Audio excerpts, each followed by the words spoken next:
Yes, hello, welcome to London, welcome to Wembley, and welcome to the first fight night of Queensberry's 2023. It's a huge one, it's a monster. Not just the fight being a monster, the man coming over is an absolute monster. Artur Beterbiev, the unified world light heavyweight champion, defends his belts in this country this Saturday night against Britain's Anthony Yarde. With me to chew the fat is the one and only Andy Clark. How are we? Yeah, good. Really looking forward to it. I've been really looking forward to it ever since it was made, and very keen to see him in the flesh, Beterbiev, because I've done a few of his fights, but they've been done remotely, and I'm just keen to hear the power on the pads. You know, sometimes when you see a real proper, sharp, hard, explosive puncher, not that Anthony Yarde isn't one of them, but it just sounds a bit different sometimes. So, yeah. I'm here for this, have been from the beginning. I hope that when he is on the pads, I want the music to go completely quiet. I want to hear nothing but that man hitting the pads. I think we're going to hear something very special. Yeah, I think so. And when Golovkin came over to fight Kell Brook, you know, there was a big crowd in Covent Garden. And again, it did sound a little bit different. And every now and again, it's, you know, it's like when I used to go to training grounds when I covered football way back in the day. Certain players, when they struck the ball, it sounded different.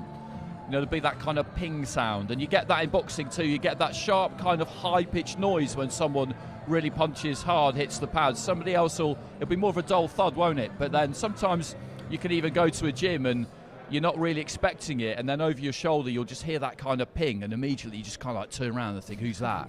Because it could be someone new, but it's always a bit of a giveaway. But yeah, he's got that kind of glowering, menacing sort of presence about him, Beterbiev too. I don't know whether I imagine he's not like that 24 hours a day. That'd be pretty. He's a lovely bloke. I've met him a few times. He seems perfectly nice. This is the public workout. It's the start of your fight week here. The fight, of course, on BT Sport Saturday night from 7 o'clock. Non-pay-per-view, by the way. Just a little word on that, Andy. Bit of non-pay-per-view. Beterbiev Yarde, unified titles. Are you sure? No, it's great. It's great. No, credit to all involved for that. Queensberry, BT Sport, because the temptation would have been there. The temptation would have been there to put it on pay-per-view, but they haven't done it. And it's really exciting when you get someone like this coming over to the UK. I don't think he gets the recognition that he deserves, Beterbiev, because he's never really in anyone's pound-for-pound list. Maybe because he's just boxed at the one weight, but for me, that's not a reason to exclude somebody. And in 18 fights, 18 knockouts, 3 belts, he's done it really, really quickly.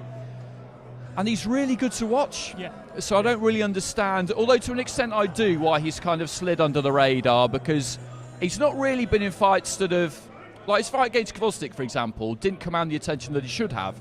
Russia, Ukraine, 2 supersonic amateurs pulling up trees as pros. What a fight. Tris, who's here, Tris Dixon, he was there. He went to the fight because he fancied it that much. But we were talking about it. We were talking about it beforehand, and we can't, the pair of us, even really remember how we watched it. I think it was after the event, I'd imagine, because it wasn't on TV over here. So I don't think he gets the billing that he should get, because this guy is a proper superstar currently in world boxing. When Loma came over and Usyk, you know, they got the big push, the big build up, and they brought that reputation with them, and rightly. But you could argue this guy, you know, he's the same. He's in that bracket. Yeah, 100%. Well, look, the guy who is taking on this beast, this monster, is a beast and is a monster himself. Anthony Yarde, in his 23 wins, has knocked out 22. So when he wins, he tends to knock people out. He sees Artur Beterbiev as just another guy with 2 arms and 2 legs. Can he do it, Andy? It's a big ask. For all the reasons that we're all very aware of. Everybody watching this will be aware of what Beterbiev has done, and they'll know Yarde's career as well. But you have to believe. You have to believe, otherwise there's no point being in there. And he will believe, because he's that kind of a character, and he does have that genuine power that is capable of putting a dent in basically anybody. We saw Callum Johnson knock Beterbiev down. We shouldn't forget that he then went on and finished the fight pretty swiftly, but he was hurt. So it can be done, and he has to believe that it can be done. And another factor with Beterbiev as well, or at least at some point it will become one, is his age. Because he's 38 now, and he hasn't shown any signs of physical deterioration yet, but it will happen. And because fighters at this level only box like once every 6 months, it will appear to us like it's happened overnight. And Saturday could be that night. You don't want to rely on that, but it will happen at some stage. And that would help. Yeah, absolutely. He's of course 38 years old now. Artur Beterbiev turned 38 over the weekend. He spent his 38th birthday in this country, so we'll ask him how his birthday was. I'm sure there was no cake. We've got Thomas Treiber, of course, in the ring. The workout is about to start. I believe we're starting with Masood Abdullah, a young featherweight coming through. But what are you expecting from the workout itself today? You've been through so many of these. What can we expect? Do fighters actually take anything away from them? I think most of the time probably not. Last week, for example, Eubanks Smith, there was nothing really happened at that I saw that I felt was of any particular relevance. I mean, the most entertaining bit was the keepy ups the headers at the end when Liam Smith volleyed the ball at Andy Scott. I enjoyed that.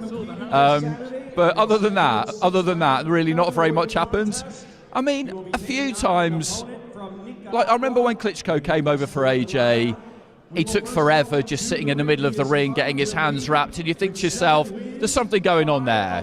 He's pulling rank a little bit here. But genuinely, fighters don't really do a lot. Yeah, they got to the point where they're cutting weight and they don't want to do too much. But sometimes they fancy putting on a little bit of a show, and they're around each other at least, and they're in the same room, aren't they? It's the first time we'll see them in the same room this week, and so that's kind of interesting. But a lot of the time, they like to play it low key most of the time. Yeah, I mean, with Anthony Yarde, with his public workouts, I'm not sure when the last time we had him in a ring in fight week was, because before that, he'd have ones beforehand and there'd be people around the rings and he'd be screaming lines in the camp and they'd be chanting things and all sorts of stuff like that. And it had that slightly Mayweather vibe. I don't know if we'll see that this close to the fight. Yeah, that will be interesting actually, to see whether they fancy putting on a little bit of a show, doing the pad routines. Event. This is his night. Yeah, this is his stage, to see whether they want to do that just to kind of sell the fight a little bit almost. Maybe they will, because that kind of workout for him is going to take nothing out of him at all. I don't really know how he is during the week weight-wise. You have your check weighs, obviously. They'll have one 3 days before the fight where you need to be within 3%. You can always cheat your way around that if you like, but it's better not to, obviously. So he always seems to me like he's in fairly good spirits in fight week. He seems pretty even-tempered. If he is tetchy and angry basically because he's unable to really eat anything, then he hides it well. So given the kind of character he is, maybe him and Tunde will fancy just trying to produce a few viral clips. I wouldn't bet against it. I think we may see something special. Let's have a look at Masood Abdullah, who's in the ring, unbeaten featherweight, fight number 8 for him on Saturday night. I'm sure you've had a look at Masood so far in his young career. He's done a lot as an amateur. What do you make of this young fighter coming through? Yeah, he was on the bill, wasn't he, with Denzel Bentley and Marcus Morrison? Yes. Back in September. Yeah, and I thought he was good that night. I remember being pretty impressed with him. He's got Stephen Broughton up there with him, who's got quite a lot of big fight experience over the last few years. That is Stephen, isn't it? Yeah, Stephen Broughton. Of course, when Joe Joyce isn't in Las Vegas with Salas, he's over in the UK with Steve Broughton, who sort of looks a bit like Joe Joyce. It's quite a good vibe they've got going on. No, but he looked good that night. He looked good, and it's great to get on this kind of a card as well. And there are a lot of young fighters on this card, and that's a good thing, because you want people to gather that kind of experience of a big fight night, of being around it all week, of being around all this kind of stuff, because it's where they all want to be eventually, and it's invaluable, really. We've got quite a few, haven't we? We've got the two brothers, the Atalma brothers, and people are excited about seeing Moses as he is now. Yes. Enrico, Moses. I always knew him as in the amateurs. He's settled on Moses, and it now says BoxRec. On BoxRec it now says Moses, so that solidifies it forever. That's us forever now. Can't be changing that. No, absolutely. Absolutely. But Supermass over here, which is quite a good nickname, by the way, I think, Supermass for Supermass Masood. He's actually boxed at 4 different weights in his 7 fights so far. He's been up as high as lightweight, been down as low as super bantam, and he thinks he's going to settle at around featherweight. So 29 years old, I guess he needs to really make his mind up. Yeah, that probably sounds about right from the weight categories you've outlined there. super bantamweight if you boxed up at lightweight. I mean, early in your career, often you're not boxing for titles, so you don't really have to make a weight. And sometimes maybe you take one at short notice, or your opponent has taken it at short notice, and they can't really make the weight that ideally you would want it at. So you end up coming in heavy, and people look at that and they maybe read a little bit too much into it. But 9 stone. You want your weight to be one that you've got to work hard enough to make, but not too hard, because I think in recent times, I say recent times, maybe over the last 10 years or so, sometimes it seems to have developed into this competition of how low can you go on a Friday lunchtime before so Saturday you look like night. a monster on the Saturday. Yeah, and I don't think that's the right way to go about it at all. You've got to box at what is your strongest weight. Where are you strongest? Don't feel like just because you could put a load of weight back on between the weigh-in and fight night, that's going to make you massive on the night and really strong, because it might not. Sometimes there's a depletion involved in making a certain weight, which you just can't ever really replace. So I always look at someone like Beterbiev's a really good example. I know that moving up from light heavyweight to cruiserweight's a nightmare because the jump is so massive. 25 pounds. Exactly, but he's just a career light heavyweight. Someone like Froch was a career super middleweight, and he wasn't massive in terms of his weight on the night, but that was where he was strongest. Yeah. That's where he was strongest, and so he stayed there. And that's what you need to find. As you say, at 29, whatever he decides on, that could be it, couldn't it? That will be it. Yeah, you would think so. You would think so. It sounds like he settled on featherweight. I think the experimentation with super bantamweight was he had a look at Frank's stable and he saw that Frank's got all the super bantamweights basically, so there may be opportunities for him there. But we'll have a chat to him after this workout. Just a reminder to everyone joining us live on the Queensberry social media feeds, this is the official public workout in Fight Week. Anthony Yarde challenges Artur Beterbiev for the unified World Light Heavyweight Championship this Saturday night, live on BT Sport 1 from 7 o'clock. That's right, BT Sport, not pay-per-view. We had a little chat about it earlier. I'm with Andy Clark, of course, who's joining me and chewing the fat. And Andy, just tell us again, I mean, how good is it to have Artur Beterbiev here in the UK, bringing his belts over to this country? What does it say about the state of British boxing? Well, it's great because, he's mandatory challenger, Anthony, isn't he? But Frank's managed to get him over here. He's managed to get Beterbiev over here, and he's got a long, rich, storied history, Mr. Warren, of being able to get fighters home advantage. And that's a big thing. That's a big thing. He went away to Russia Yarde, and I always give him enormous credit for that, because he could have taken step aside money and not gone, because Kovalev absolutely didn't really want to do it, because 9 weeks later he's fighting Canelo, but he had to have the title to fight Canelo, so he could have done without that fight, Sergey Kovalev. But Yarde basically made him do it, and I know that he would have got well paid for it, but what he could have done is basically waited, seeing if Kovalev would vacate it, and then box in London for a vacant title. He could have done that. Yeah. That's probably what would have happened. Yeah. But he didn't, which is brilliant. And that says a lot about him. He is choosing the harder task. I think we're going to bring Masood Abdullah in for a chat. Supermass. I do like that. Let's have a chat with Masood.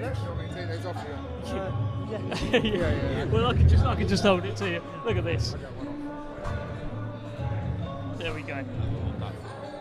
We just leave. Okay. And now we are going to welcome to Mr. Masood Abdullah. Fight number 8 coming up for you on Saturday night. Initially, you weren't going to be on this show. It was going to be Willie Hutchinson. And then suddenly, things have worked out for you. You've spoken this into existence. Yeah, I have, but it's not the way I wanted it. But I'm happy to be on this card because Beterbiev is one of my heroes. He's someone who I look up to and I watch and admire. And I'm just happy to be fighting on the same card as him. We were talking about your weight situation. You've been boxed at 4 different weights, and it sounds like you're settling on featherweight now, is that correct? Yeah, so this fight won't be at featherweight. Right. You know, I had 10 days notice, but next fight will be at featherweight, and that's where I'm looking to campaign and I start getting proper title fights and push forward and really make a name for myself at featherweight. But, yeah.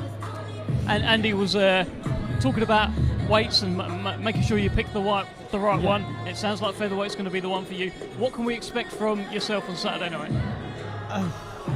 Some explosive work. The number one thing which I'm looking forward to doing is just displaying good boxing skill and then destruction after that. If I can show good boxing skill, I want to be able to display that after. If I can't show good boxing skill, I don't want to show anything else. So hopefully that's the target. And you want to make sure you really enjoy this week as well, because to be around a fight this size it's a great experience, isn't it? Do this today, be around someone like around Anthony Yarde, but also Beterbiev, you know, he's a massive name in the sport. Just will you pay close attention to just kind of how he does things, how he goes about his business? 100%. And again, these are the people who I look up to. These are the people who I aspire to be like, hopefully one day.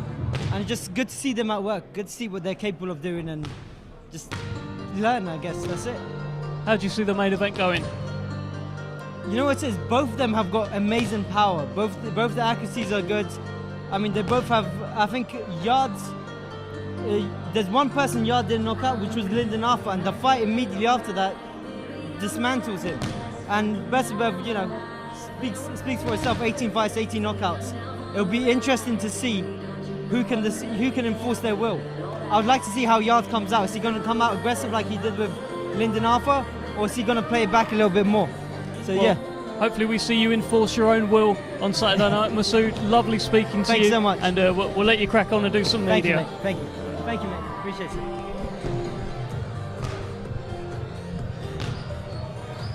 Well, as we can see in the ring now, we've got young Joshua Frankham, part of that fighting Frankham dynasty. There's a couple of Frankhams on Saturday. Charles is on as well.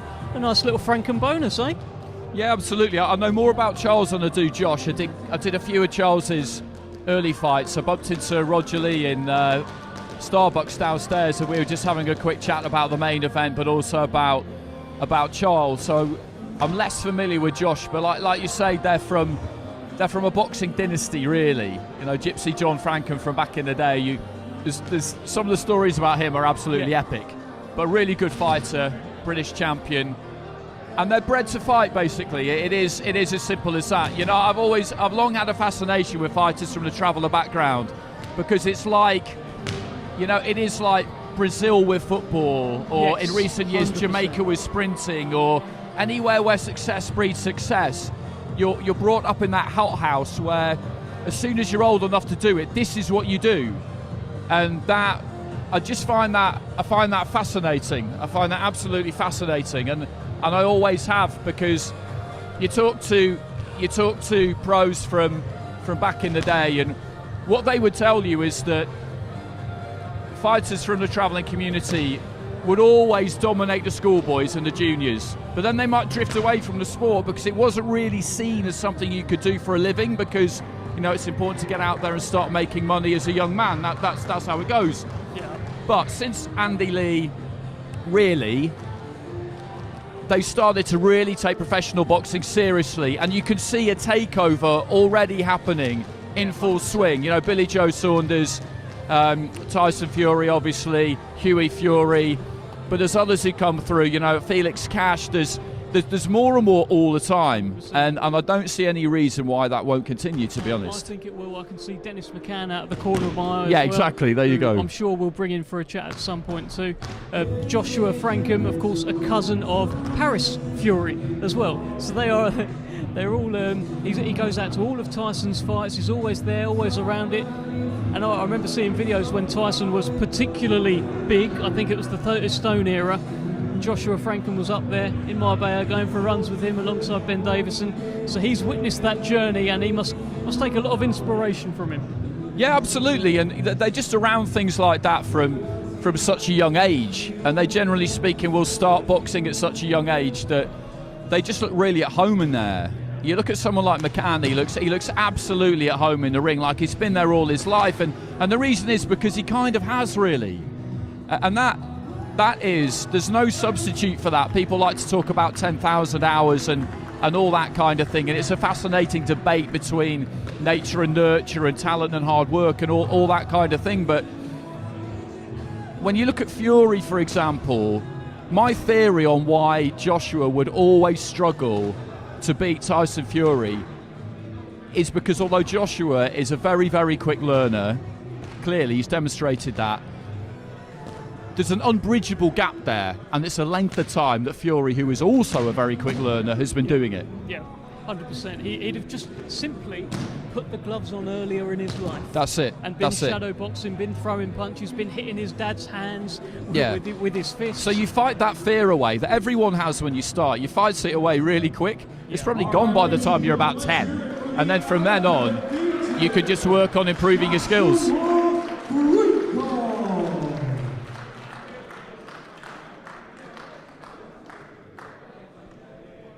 Oh, he did a little bit, didn't he? Him and Masood both done a little bit. We'll try and bring him in for a chat. Josh Frankham, let's have a chat. Good, thanks. It's quite difficult to hold these with your gloves on, but give it a try. Who are we going to chat to? Who are we going to chat to? All right, we are going to welcome another fighter to the ring. Josh Frankham, so He will be taking excited? Big one on Saturday night, I'm you're pleased back. to be back, baby. It's been I'm a pleased while, to hasn't be it? back. 8 months, but who's counting? You know, it's a long while out. I thought it'd be a much longer, but I'm pleased to be back. What happened at the end of last year? Because I don't think we've seen you since May, so have you been injured? I had some health issues. You know, it kept me out of the ring a long time. Glandular fever turned into something else. Horrible. But listen, I'm back now. I'm on the right path. We'll soon see if I'm back Saturday night. You know, listen. Looking forward to it. Looking forward to just getting back in there and getting back on the roll. We was talking about the fighting Frankham dynasty, me and Andy here, and how you've probably been throwing punches since you were, I don't know, yay high, I guess my height, but yeah, since you were very, very small. How much is that fighting in your blood, and how early were you throwing punches? Tell us. Well, listen, we was born to fight. You know, like you say, the Frankham dynasty. Uncle John, he started it all back in the 70s. So now, listen, it's up to me and Charles to carry that on. I was throwing punches when I was 5, 6 years old, little fat kid throwing hooks. So listen, it's carried on, and we're going to do the family proud. With the health problems you mentioned, I don't want to dwell on it too much, but how hard is that kind of mentally? Because if you torn your bicep, for example, then you've got a rough idea of how long that's going to take and kind of familiar with that. But things like that, where it's a little bit of a, if you like, a more mystery illness, that must be tough. Very, very hard. Listen, I tried to get back for the O2 show, Zach Parker and John Ryder, and it just didn't work. You know, it wasn't meant to be. So I found the best doctor I could. He gave me what I needed, and hope to God, listen, it works, and I'm ready to roll now. We're back on it. Hopefully get another 4 or 5 fights this year and try and push on for titles next year. How do you see the main event going? I'd love to see Yarde win. It's going to be very hard, but I can't wait. I'm going to put you two on the spot. Who do you think? Well, when you look at it rationally and logically, you have to pick Beterbiev. Yep. But that's not to say that Anthony Yarde doesn't have a chance, because he does have a chance. Of course he does. But it's a big ask, isn't it? There's no point pretending. It's a big ask. Listen, I'd love to see Yarde win. It's going to be very hard, but we'll see. We shall see, and we look forward to seeing you on Saturday as well, Josh. Thank you very Brilliant much. Speaking See to you Saturday, guys. Thank you and very much. I'll grab that off you. And let's go back to what's going on in the ring. We have young Umar Khan in the ring, who and listen, the guy who he's doing pads with, you'll surely recognise him. You recognise him, right, Andy? I don't know, I'm not sure if I do. Benny Checker. Does that name ring a bell? Let me take you to the vague end of bell. the career of Roberto Duran. Oh, okay, Yeah. So okay. he was doing fights when he was like too old to be doing fights. Yeah, and, yeah. That was the man in his corner. Wow. It's quite something. So there's a little piece of boxing history. Yeah, there in really the ring is. right now. There really is.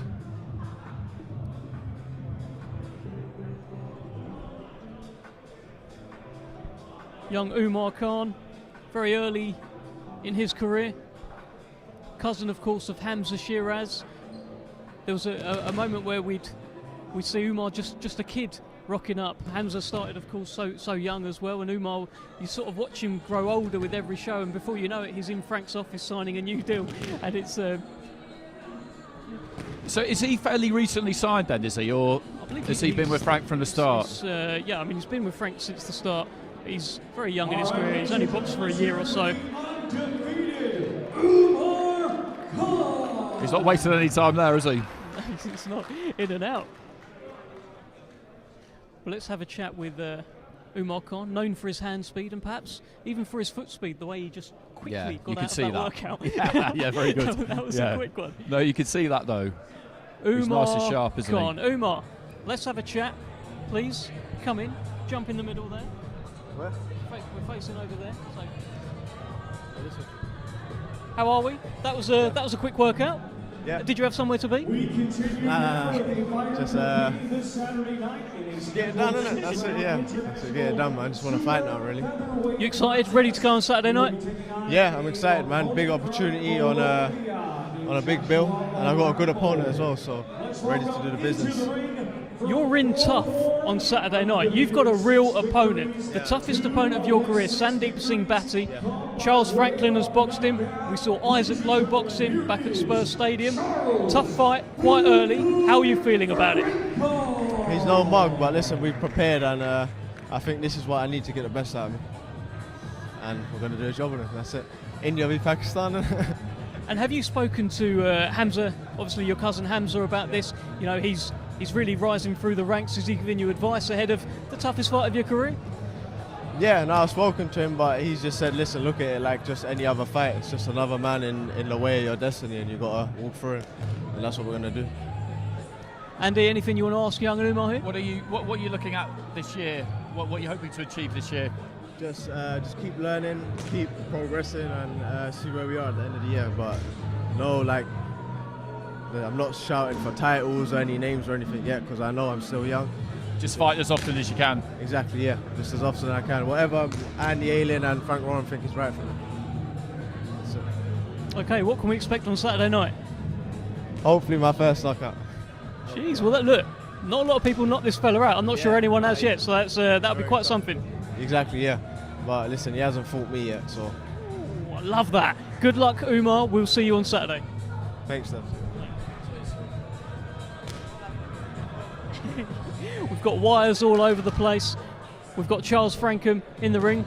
I mean, we've already talked about the fighting Frankham dynasty. Charles Frankham is a man that you know perhaps a bit better. Started off with Sky, of course. Storied amateur background. Tell us a little bit more about what you've seen from Charles Frankham. Well, he's got all the ability that you could want, really. But I think he maybe took a little bit of time to settle training-wise. I know that getting over to the Matchroom gym, he used to travel over there with Felix Cash, and it's a bit of a trek for Felix. And I think Charles, I don't know whether that just didn't quite work for him, but it doesn't always. You pick a trainer and it's nobody's fault. It just doesn't quite suit. But I think he looks nice and settled now with Roger Lee, and I think kind of stability, particularly early in a fighter's career, is really key, isn't it? I mean, it kind of reminds me a bit of the situation we had with Louis Lin early in his career. Yeah. He started off, he was with Kevin Mitchell, training with Kevin Mitchell, boxing on Sky. I thought he looked great. I couldn't really understand it when that relationship just kind of drifted apart, but I don't know the details. But then, you know, he is where he is now with the Bowers and signed with Queensberry, and it suits him down to the ground. So hopefully this is exactly the same kind of situation, because, as you say, as a junior, you know, as an international junior, he was a phenom. Yeah, he was. He was right up there at the top of the world. He was right up there at the top of the world. And I think in one tournament, he was the first British junior ever to beat an American and a Russian in the same competition. And that, like, is a really hard thing to do. A really hard thing to do. So the skills are there, we all know that. But again, something that I found really interesting in recent years is the amount of fighters, and I mean really recent, last 2 or 3 years, who have turned over without any senior experience. Yeah. Dennis did it, Dennis McCann, Royston, Carroll's done it, Moses Tatoma's done it, and most of them are with Queensberry. And it is such a big step into the unknown to kind of go into professional boxing, smaller gloves, fighting full-grown men, when on fight night, they're the sparring stuff, of course, but where on fight night, you've never been in with a full-grown man. You know, it's a leap. And so you've got to be careful with them. For that reason, you've got to go nice and slow. A lot of the promoters will look at sort of Team GB and around that kind of thing. That's where they do their business. We've seen Matchroom over the years have done a lot of that. Even before that, Frank signed all the Olympians, you know, James DeGales, Frankie Gavin, all of those guys. There seems to be now, as you say, there's like kids before that, and getting hold of them and nurturing them. And Frank seems to be quite good at doing that. If you look at Dennis McCann in particular, who was 18 and suddenly he'd only ever knocked out boys in the past, and now he's knocking out grown men. And we're now going to talk to Tris Dixon. Look, I am surrounded by just boxing royalty. Look at this. Please jump in. I tipped you up earlier on as a man who actually made a trip to go and see Beterbiev Gvozdyk from ringside. Oh. You have a good memory, almost a better memory So than me. You have seen those punches up close. You have heard the thuds. You watched him break another world champion's heart. How good is Artur Beterbiev? He was sensational that night, absolutely sensational. You had the feeling that Gvozdyk, who was an outstanding champion in his own right, had to be boxing almost at 120% to keep Beterbiev off him from overrunning him. And ultimately, the very best of Gvozdyk, which I think is probably what we saw that night, wasn't just not enough to stop Beterbiev, but Beterbiev didn't just stop him, he hospitalized him and ended his career in dramatic fashion in an incredible night in Philadelphia. He is a force of nature. So with that in mind, Anthony Yarde's game plan heading into this fight, it sounds like he can't go the Gvozdyk route, which I guess was to try and outbox him. He can't do that, right? He has to go in and do it early. Is that the theory? No, I don't know that it necessarily is, because Beterbiev is up there in age a little bit now. So obviously I'm not going to be one of those that says there's nothing to suggest that Beterbiev is over the hill or anything like that. But we are a few years removed from that incredible night in Philadelphia. And so there is a chance that he has slowed down. This is a guy who's not been boxing 5 minutes. This is a guy who had a long, distinguished amateur career, who does have a mileage, who's obviously had long training camps, and he's had a lot of training camps for fights that never materialised, don't forget, through the pandemic as well. So there are miles on the clock. In terms of Yarde's best chance, I don't know. I mean, obviously we saw Callum Johnson catch Beterbiev relatively cold, right? So we did see that. But Yarde also, I think he's learnt his lessons, and I think he may have a bit more faith in his stamina and fitness as time's gone on. Now he has gone the distance, and he obviously fought Kovalev into the late rounds. Now obviously he shot his bolt in, what was it, round 9, where he had Kovalev on the rack. I think he's obviously, those are important lessons where you learn, where you know you've got to hold something back. But I do think that if, there's more than one way that Yarde can win this fight. Don't get me wrong, I don't make him the favourite, but it's not a question of, Yarde early, Beterbiev late. I mean, this could go anywhere. I spoke to Tunde about this the other day, and there is this lazy cliche in boxing that styles make fights. These are guys that can do it both. Can do both. They can both box and they can both have it out with you. So it's more along the lines of strategies make fights. And if Yarde doesn't want to engage Beterbiev, he is fit enough and fast enough to fight on the back foot. It's whether he has the discipline to carry that out. So I don't know. I don't know if I agree or disagree with that. Well, look, it feels like the energy around Team Yarde heading into this fight is a very different energy than what it was heading into the Kovalev fight. Ahead of the Kovalev fight, they were very braggadocious. They talked about what they were going to do to Sergey Kovalev. With Artur Beterbiev, it feels much more muted, which is what I think was used in your Ring Magazine preview. They talked about it being muted. It feels like a knowing energy. It feels like destiny seems to be a word that's used by them. What do we think about this? I think they definitely learned lessons, right? And I think they were humbled by that defeat, all of them, to the extent where obviously they brought in James Cook as a wiser head in the camp to learn from their mistakes. And I think as well, I think that when Tunde's talked the talk before, I think he has done it in a way to try and deflect attention from Anthony Yarde, but it's been unsuccessful in the sense that he's talked the talk so much, he's actually just heaped pressure on the whole camp. I think now he's learned to talk with a bit more subtlety than he was ahead of the Kovalev fight, and maybe it is experience. He admitted, going into that Kovalev fight, it was new territory for them.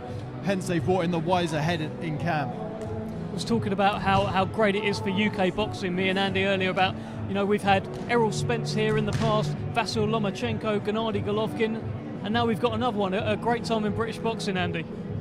Yeah, and would you agree, Tris? Because I think that Beterbiev is kind of, in world terms, has even slid under the radar a bit. He never makes it onto any of the mythical pound-for-pound lists. And I was saying earlier that might be because he's stuck at one weight, but for me that doesn't really preclude you from being on those kinds of lists, because 18 fights, 18 wins, 18 knockouts, 3 belts. You know, it doesn't get much better than that. He troubled the ring pound for pound ratings at about 9 and 10 after the Vosdic fights, and he was in and out of there for about 10 for a good couple of years until he slowed down through the pandemic, and then it allowed other people to creep up and nick those lower places.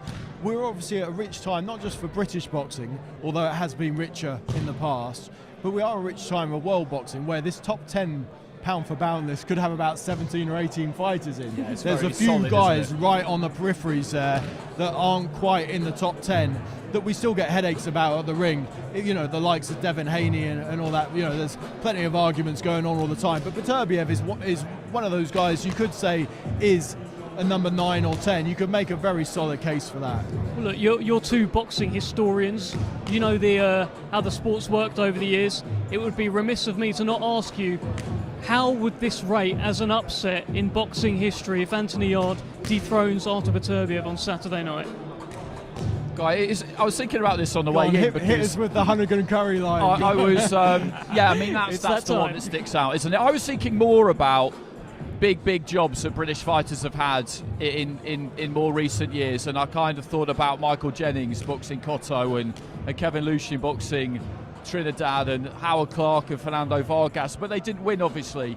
But I think maybe I think this result has been framed differently given what he went on to do. But at the time, Ricky Hatton was a pretty massive underdog against Costa Zhu. That's the one I have in my mind. And Zhu was the man, wasn't he? He was absolutely the man. There was the consensus like, is it time? You know, and I suppose the question more is, obviously Frank Warren's always talked about timing, and Frank was the guy that said timing is everything. That's it, And, yeah. you know, Frank knows his onions, and he knows the timing for these fighters, and so, you know, that's the one that really struck to my mind. Because we're all taking it as a given that Beterbiev is the steamroller and he's going to win. Let's have a chat with Charles Frankham. Charles, you want to jump in here? Let's get you a mic. Let's get you mic'd up. That's a lovely one, that. Charles, how you feeling? You're back. Saturday night. Tell us your thoughts heading into being on such a big card. Tell us your thoughts heading onto such a big card. Yeah, it's a good show. Back out now. We had a bit of a slow year last year. Obviously, a good few shows got cancelled. And I'm looking forward to get back out now and putting a big mark on this year. I was reading something which said that this year you're thinking about power. You're thinking about starting to sit on those punches and knocking a few fellas out. Is that on your mind? Yeah. Obviously, in a professional game, knockouts are obviously good, but natural punching as it is, I'm punching harder than I've ever punched before. And to be honest with you, I think this year I'm going to shock. Well, I'm going to put a challenge out to order, because I made this weight easy, the super featherweight. So all the featherweights and super featherweights, whoever wants to fight for a title, let's go soon. Well, we look forward to your performance on Saturday. We look forward to you calling out the entire division, which it sounds like you're going to do. Before we let you go, Charles, just tell us, how do you see the main event going? Anthony Yarde, Artur Beterbiev. Yeah, I think it's going to be a great fight. And hopefully Anthony Yarde can pull it off, bring the belts back to England. Let's hope so. All right, lovely speaking to you, Thank Charles. you very much. And we will see you later on in the week. Young Sean Noakes in the ring. We're going to carry on our chat because that was getting very fascinating. You didn't quite go with Donald Curry and Lloyd Hunnigan. We're talking about Ricky Hatton, Costa Zhu. One of the things about that fight was Costa Zhu somewhat inactive heading into that fight with Ricky Hatton. Wasn't there that which added to the feeling of it being time? Tris was around this a lot more than me, but yeah, he was. And after the event, that's something that you could maybe look at more. But like I say, at the time, I was a fan at the time. I was working in sport, but mainly it was early doors for me. But at the time, I just remember he was a massive underdog, Hatton. He was more seasoned than Anthony Yarde maybe, but he hadn't had a world title fight. But that WBU title did well for him and got him some really good kind of rounds and good experience against some good guys. But Costa Zhu no one was arguing as to who was the best light welter, as it was described then, in the world. And it was him, wasn't it? I suppose the difference is, Andy, and you hit the nail on the head there, is when you look at how Anthony was brought along. For Anthony Yarde, it was much more of a case of he's not fighting anyone. and he's not getting the rounds or the experience he needs, and then he was in the deep end against Kovalev. I think when you look at Hatton, everything that Ricky went through was impeccable by Frank. He fought bangers, he fought movers, he fought southpaws, he got cut, he got dropped, he came from behind to win, he went through crisis, he did everything in that educational period, a lot of it under the auspices of the WBU, as you mentioned. But by the time Kostya came along, there was really nothing that he hadn't faced. We're obviously putting a lot of stock, or I'm putting a lot of stock here in the lessons learned from the Kovalev fight as perhaps the biggest building block for Yarde's success on Saturday night. And of course there's the lessons from the Lyndon Arthur fight. In the Lyndon Arthur fight, he was extended 12 rounds. When the final bell rang, he felt he'd done enough to win the fight. He didn't win the fight, and he learnt the lesson that he perhaps shouldn't be try and win a fight over 12 rounds against someone like Lyndon Arthur. Perhaps that's an added building block with the Kovalev loss to help him build to what he is on Saturday night. I mean, I'm not one to make excuses for fighters, but I think the Yarde that we saw in the first Lyndon Arthur fight isn't the real Anthony Yarde. I think he was besieged with personal problems. I don't know anyone in British boxing that was affected more by the pandemic with close personal family members that he lost. What was it, 4 or 5 or maybe 6 family members, including the loss of his father. I'm not trying to take away any credit from Lyndon Arthur at all, who did more than enough to win on the night, but that Anthony Yarde is not the Anthony Yarde I expect to see this Saturday. No, of course, and look, he looked lost in the ring at times as well. He was going over to the wrong corner. The whole fight seemed like it didn't feel like an Anthony Yarde fight. It was all in a bit of a daze, really. Yeah, Tris is right. It's sometimes he didn't make any excuses, Anthony, and sometimes you do have to look at what's going on behind the scenes, and there was so much going on behind the scenes. It's just not possible for that not to have an effect. It just isn't. And on the night, it was a little bit of a rudderless ship. There wasn't really much coming from the corner. I didn't think Sunday had a good night that night at all. And I know after that there was some soul searching and some conversations. And as you mentioned, James got added to the corner. I don't know if Anthony ever got really close to moving trainers or not, but they've stuck together. But like he said, they're different now, because I think a lot of lessons were learned from Kovalev, but also I think from that defeat against Lyndon Let's bring in Sean Noakes for a quick chat. You're live. You've just given me a little body shot. Sean Noakes, this is fight number 4. Let's make sure we're all in shot. Fight number 4. How are you feeling? Oh, best I've felt, mate. I'm excited for this one. It's a big card.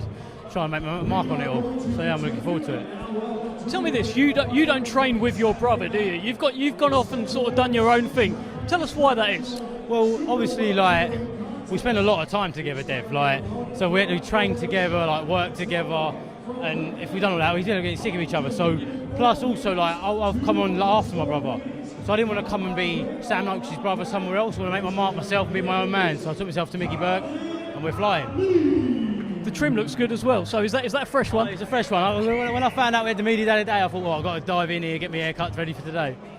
How do you see the main event going on Saturday? I reckon Yarde's got to go for him early.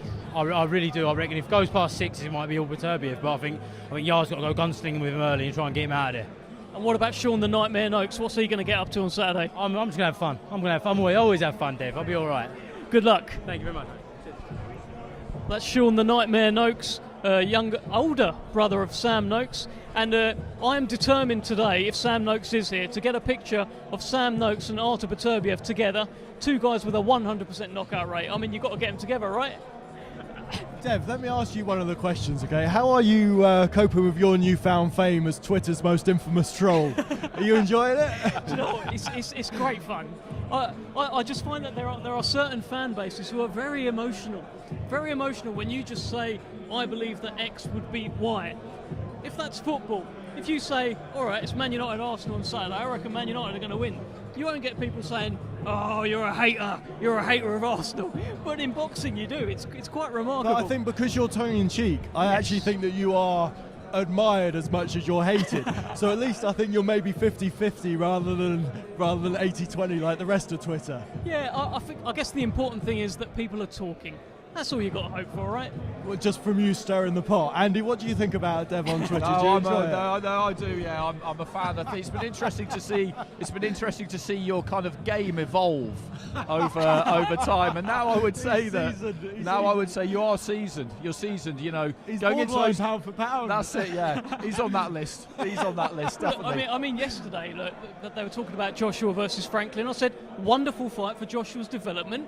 Maybe they can get an international title on the line, and they can manoeuvre towards another world title shot. What's wrong with that, guys? No, I enjoyed that. With hindsight, obviously, I think we can all say that, you know, Joshua got the Charles Martin fight so early that he didn't have the same development we've just been talking about in terms of Ricky Hatton and even the Yarde Kovalev fight. You know, he didn't have that. He didn't have that crisis really at all to learn from, or he didn't have that development or education. So I think in some ways it's trolling. It's trolling, but you could arguably say fair comment. Thank you very much. It is entertaining though how easily people kind of bite. I mean, as you say, it's like saying I prefer apples to oranges, and an orange farmer somewhere just going absolutely mental because you're disrespecting their trade. It is a wild place, Twitter. Do you ever get any incoming from Matchroom or across the street for your antagonistic tweets? No, do you know what? So Scott at Matchroom, he used to work for a company that Box Nation would use. So I've known Scott for many years. We get on. Dan Barnard obviously used to be at Queensberry. So I've got pals at Matchroom, but I haven't seen them retweet you though. Yeah, no, I don't think that's forthcoming, to be honest. But hey, we are where we are. Let's focus on Anthony Yarde this Saturday night. Very good. BT Sport 1. And Tris, Andy's already talked about how amazing it is that this fight is not pay-per-view. Tell us. I mean, Campbell Lomachenko, that was on pay-per-view, right? This is as glamorous a fight, if not more glamorous. Look at the knockout rate of Artur Beterbiev. What a gift to British boxing fans to start the year. Yeah, in some ways. I mean, you know, look at Carl Froch against Lucien Boutte. That wasn't on pay-per-view, but that was the fight that kicked in the door to the box office. This is the same for Anthony Yarde. If Anthony Yarde comes through this, and obviously you've rolled the dice on regular BT Sport, if he does come through it, then, you know, he's going to be in the conversation for the Canelo fight. He's going to be in the conversation for unification with Dimitri Bivol. These are going to be huge pay-per-view blockbusters that, you know, Yarde's talked about Canelo in conversation to me for years and years and years. And why not? And why not? If he gets by Beterbiev, and yes, you know, I'm going to have to clarify that and say it's a substantial if. But if he does, this is the door that kicks open the box office. So yeah, don't put it on pay-per-view, roll the dice and see what you get. Absolutely, and in terms of an emerging pay-per-view star, should he come through this, it feels like he has the ingredients, he has the look, he has the chat, he has the physique, he's able to look down the camera and talk to people at home. He seems to tick a lot of boxes, and it feels like if he breaks through, he's there. I mean, I don't know if Andy agrees with this, but for me, this is why they've held off on Canelo's May opponent and not announced anything. I've got a feeling they're going to be looking very closely at this fight on Saturday night to see what happens and who emerges victorious. Yeah, I think that makes complete sense because you want to keep your options open as much as you can if you're Canelo. I know John Ryder's really hoping to get the gig. I was listening to a podcast, he was on George's podcast the other day, George Groves's, and he's quietly confident. He says Tony Sims is quietly confident, but no decision is made until a decision is made, and Canelo calls all the shots at all times, and that would be, if Anthony Yarde could get the win, it would be a terrific fight for him. I think his team would look at that as being a really good fight. Yeah, and if Yarde's got 3 belts, then what an incentive for Canelo to get right back in that mix at 175. Absolutely. Well, that's Khalid Ali in action on Saturday night. I think we're going to grab him for a quick chat. Khalid, jump in. Let's talk to you. Yeah, jump in there. The Bengal tiger. I saw your Instagram. You said the tiger is hungry and it's time to eat. What does that mean? It means I've been training very hard. It means I've been training very hard, sacrificing a lot, dedicating myself to my craft. So come Saturday, it's time to eat, you know? I put in the hard work and I will get the rewards.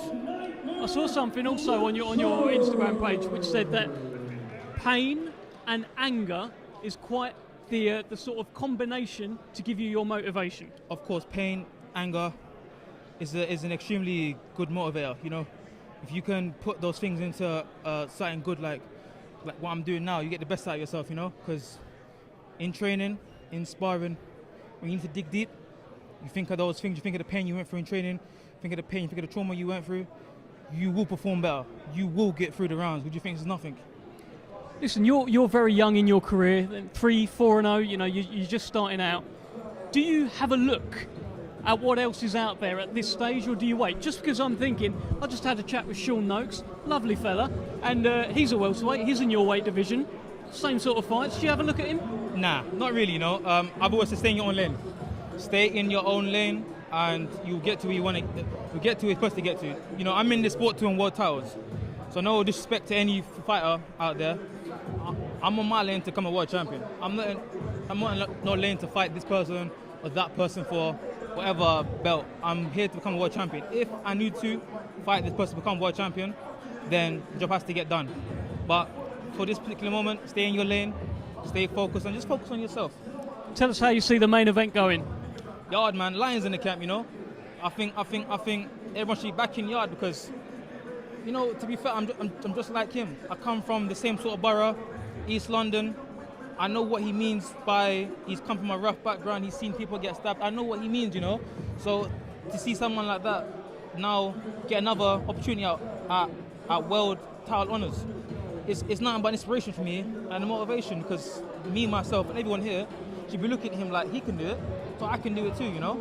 So yeah, man, I'm excited for Yarde and I want Yarde to do the job, you know, because that is what you call an inspiration, you know. He's come from East London, Forest Gate, around the corner from me.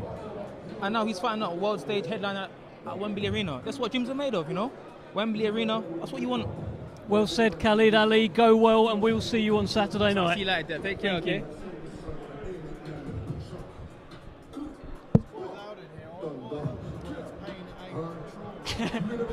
Say, he must have been looking at your Twitter feed.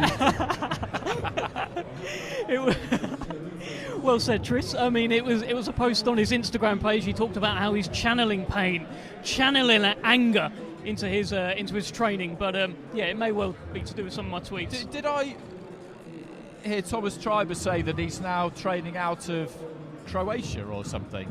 With regards to who? Khalid Ali, just then. I'm not sure that he is. I haven't seen. No, because I'm on his Instagram. That would have been a surprise to me. That would have been a big surprise. I must have misheard him because he's the.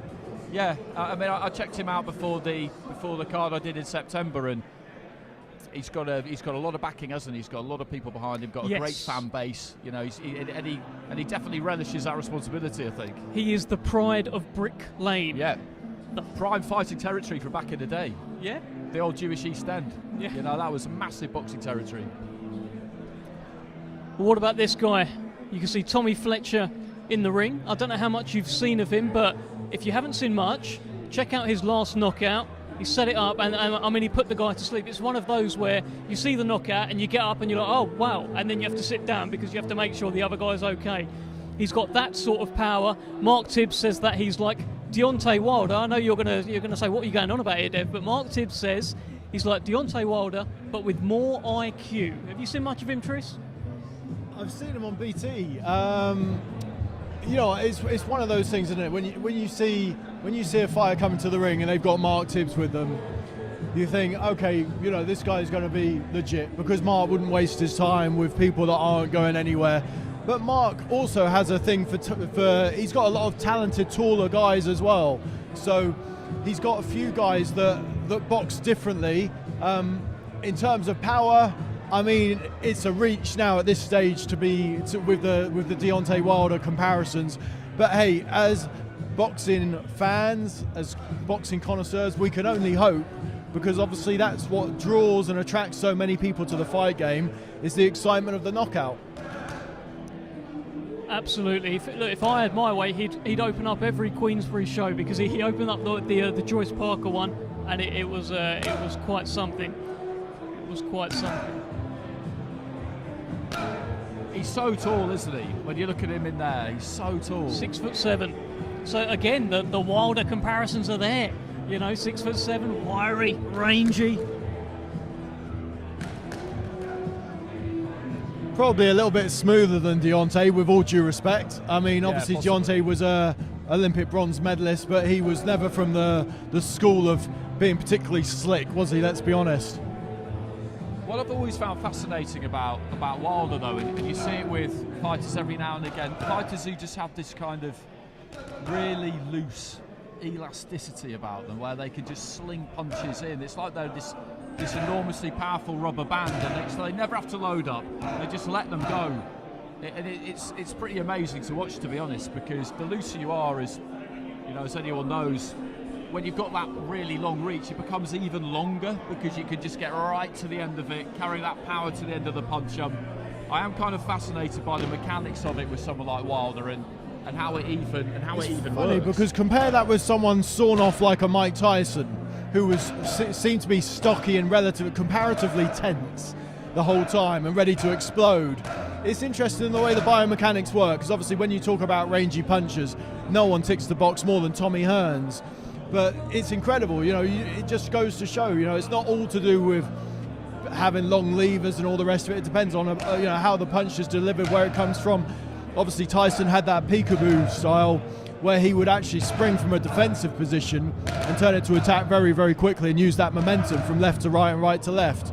I've got this mad theory. Well, most people seem to think it's mad, that punching, in terms of the dynamic of it, because I used to play a lot of cricket. It's a bit like bowlers in cricket. You get some bowlers who muscle it down, big men, and they can get it down quick, and you get others who just glide up, don't seem to do a thing, like Michael Holding back in the day, and it goes down at 95 plus. Compare that with Sid Lawrence. Remember David Lawrence? Yeah, of course, yeah. He was a muscle guy, wasn't he? Yeah, and like you say, there are two ways that you can do it, and one is creating that maximum moment of just huge tension on the edge, on the end of the knuckles, something that Adam Boo, the good pal of yours, he talks about that a lot, just the ability to generate that and then let it go as quick as you can. And like you say, then you've got others who just seem, it's like they're just walking across to the bar to order a drink and they're just letting their hands go, and it's, you know, I always think, he's not Deontay Wilder, but I always think Denzel's got a bit of that. Yes, Denzel that wiry, Bentley. Yeah, that kind of sinewy whipcord strength, and it's such a, it's a great thing to have, really is. It makes me wonder if punchers are born and not made, because, you know, these guys are in the gym, you know, 300 odd days a year, you'd have to say, and you would imagine if they're not punchers at the start, 300 sessions a year, so 600, 900, you know, nearly 1,000 sessions over the space of 3 years, you'd be entitled to be punching a little bit harder. I'm not necessarily of the opinion that you can't make a non-puncher a puncher, but I'm still yet to see hard evidence of someone go from a non-puncher to a puncher without changing weight. Well, look, that's a very interesting debate, because you talk about punchers being born and not made potentially. Beterbiev, 18 wins, 18 knockouts, but then you look at what he's doing in the gym, and he's doing stuff which is weird. 20 kilogram bars, he's flipping them about like they're pancakes, he's doing all those weird things with his press ups, hitting his fists on the ground. Is he creating more power? Is that what he's doing? Yeah, I think so, but obviously when you look at Beterbiev as well, he's got two kinds of power. He does have that explosive power, but he's also got that blunt trauma power, where he can just bludgeon away for round upon round of just grinding people to an absolute standstill. So I just think he's a very strong, very hard man who has that amateur experience, and he has the ability to turn lights out or to gradually dim them. I like that, gradually dim them instead of turning them on. I'm going to steal that over the weekend, 100%. 100%, I'm using that on one of my tweets. Tommy Fletcher taking in the crowd here. Just a reminder, we are live on the Queensberry and social media channels. Saturday night live on BT Sport. Anthony Yarde challenges unified champion Artur Beterbiev for the world light heavyweight titles. It's on BT Sport. It's live from 7 o'clock, and we are now in fight week. This is the public workout. Tommy Fletcher's just finished up. I think we're probably going to grab him for a chat. I'm joined with boxing historians Andy Clark, Tris Dixon. We're having a chat, we're chewing the fat. And we'll hopefully have a chat to Tommy Fletcher soon as well. Shall I go and get him? Yeah, go and get him. Go and get him, Andy. Right here on Friday for the official weigh-in that will begin at 2 Well, ladies and gentlemen, we are going to continue with more. Throughout boxing, devastating punches have always attracted the big crowds, the big money, the big noise. But in boxing today, there is one champion whose knockout record does all of the talking. Artur Beterbiev, a Siberian monster with 18 wins, all coming as a result of devastating knockout. He stands indomitable in the division as its unified champion, instilling fear in everyone that would dare stand in his way. One question remains. Can any man stand tall before this titan and cause the upset of the year? Fighting in his hometown of London, a hungry challenger who has faced grueling adversity in his climb up the mountain to dethrone the king. Doubted, questioned, but his inner roar never faded. Once I'll say it again, I'm a very big puncher and everyone in the cruiserweight division knows it, but I'm in no rush. I'm only just turned 21 years old, so there's no rush, man. You know, got to just get the correct learning fights in and learn on the way, and I'll be up there with the top names, I promise you. That last knockout in particular, we was talking about it, it's one of those where when you see it, you initially get up and you're like, wow, but then you have to sit back down because you have to make sure the fella's all right. What was it like for you, on your end, producing such a punch and such a stunning knockout? Well, to be fair, Dev, I've seen it many times, you know. It's just like, for many people it might have been the first time they've seen me knock someone out, but like, it's just another day at the office for me, and I'm sure there'll be many more like that, if not worse. But yeah, I'm glad the guy's he's safe and sound, he's got good health and that, but you know, when you step through them ropes of the Norfolk Nightmare, you're only signed up to one thing, and that's to be slept on the canvas, you know. So I may be bringing a pillow with me tomorrow on Friday, I don't know yet, I'm deciding. These are some great lines. I just want to bring you guys in here because that nickname that he's got, the Norfolk Nightmare, for me that's pretty special. Where does that rank in terms of boxing nicknames for you? Oh, it's good. It's good. A bit of alliteration's always a friend of ours, isn't it? But yeah, it's you know, it's good fun. And you know, you've got some good chat, and you need some good chat when you're trying to make your way in this business. What does it? This might sound like a kind of quite basic question, but I'm always interested. What does it feel like to knock somebody out? To be fair, I don't even know how to explain it. I just like, it's good, man. You know, I ain't got no words for it. You know, when you knock someone out, when I hit that guy on my last fight, I didn't expect him to go down with that shot straight away. If you look at the video, I lifted his head up, almost shocked me that he went down so quick. But you know, I'm so used to it now, and it's just part and parcel of boxing. You know what I mean? You get hit clean, and you're gonna go at the end of the day. What's it like working with Mark Tibbs, who's obviously come from a generation of fight people? Oh, it's quality. You know, Mark would never, he wouldn't have no idiots in his stable. So everyone that's with Mark, they at a very good level, and he's a class trainer. You know, the 1% and how we explain things to you. Everything's crack, bang, wallop. You know what I mean? Like, so an outsider, you think, oh, what's he saying? But like, you learn as you go, and like, he's proper Cockney. You know, he's quality, and I love it. And he gets you proper G'd up in the training camps. It's class, man. I really enjoy it. How do you see the main event going? Look, you're a puncher, but these fellas are big punchers as well. Artur Beterbiev, maybe pound for pound the biggest puncher in boxing right now. Are you looking forward to it, and how do you see it going? I think it's a very good fight, Dev. You know, it's a very, very good fight. It's a big ask for Yarde, and I'll be truthful. I wouldn't ever say anything that I didn't think was right. I think it's a big ask for Yarde. You know, he's 18 knockouts, but Beterbiev has shown before he can get put down. You know, he can get hurt, and I think, and you know, he's old now, Beterbiev. He's not young. Let's be real. He's not the youngest fighter out there at the minute.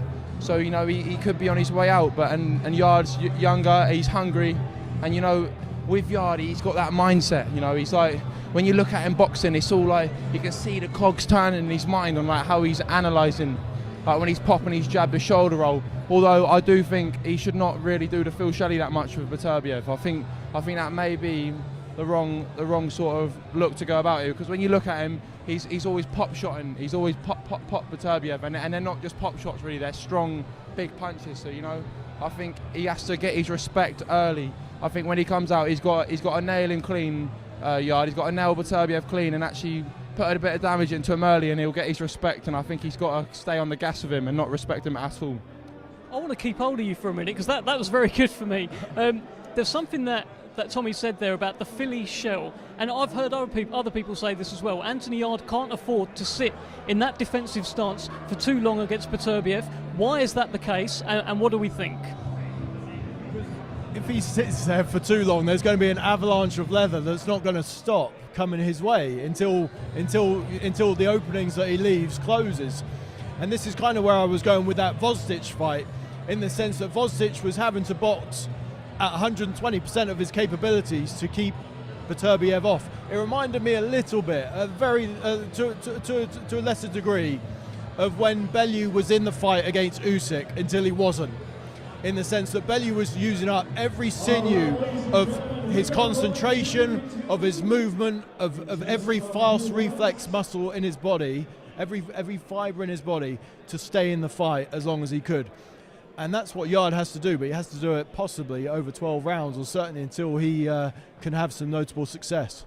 And I think as well, if you look to tuck up behind that shoulder and you hit the nail on the head there, he punches that hard with every punch that he'll just hit that shoulder like an anvil. And you know, he'll take any route, won't he? Whatever's on offer to punch, he will punch it. Sure, definitely. Yeah, it's absolutely that. Look, and Tommy, been great speaking to you. Great insight from you as well. And what's the plan for you on Saturday? Is it another knockout? You talked earlier about the opponent potentially bringing a pillow. Are you advising that they should?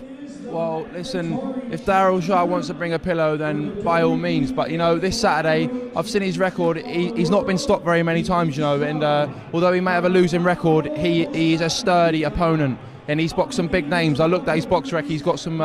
He's got a good names on it that he's boxed. Although he may not have won, but he's not a knockover job, you know. He's not. So I believe I'll get in there to do the business. If a knockout comes, then it comes. But I've proved to everyone now I've got good punch power. So I'm in no rush. You know what I mean? It's just I need the rounds, you know. Because when you step up in opposition, someone has been there and done the rounds. It can almost come on strong, you know. So I want to need to get some rounds under my belt this Saturday for sure. Okay, well, look, wonderful speaking to you. Best of luck to you on Saturday, Tommy Fletcher. And we'll see you soon. Tommy Fletcher there, the Norfolk Nightmare. I mean... Lots of sleep puns there. Bring a pillow, bring a pillow, nightmare, going to sleep, all the rest of it. He's a great talker. He's a very good talker, isn't he? Great talker, great nickname, knocks people out. I mean, what more do you actually want? Honestly, what more do you want? Well, like he said, really. You know, and it kind of goes, yeah, exactly. It goes almost to our main event fight again. But in terms of that rounds and experience, you know, you can't buy that. You need those sturdy guys that are going to give you 10 rounds. You know, your veteran Americans and all that sort of thing, who are going to come over with a little bit of ambition, but also that you can put in their place after 2 or 3 rounds and then see out the 10 rounds with. Tell me, there is a debate at the moment as to who is the number one light heavyweight in the world. Artur Beterbiev is the lineal champion. He beat the man who beat the man. He has 3 of the 4 belts. Dimitri Bivol has 2 very high caliber wins last year, Saul Alvarez and of course Gilberto Ramirez. That's the debate. Where do we sit on it? Personally, I would say it's Beterbiev. I think Bivol's a class fighter. He definitely fights to the level of his opposition, and the job he did against Alvarez was tremendous. Ramirez's performance was arguably in some ways better as well, more polished. Yeah, and against a huge guy as well. Somebody who on the night's generally about 200 pounds, maybe even a little bit more. But I would probably say Beterbiev. That's one of the fights I most want to see. If Beterbiev beats Anthony, I would most like to see him fight Bivol. You know, I think that would be Russian against Russian. I think that would be terrific.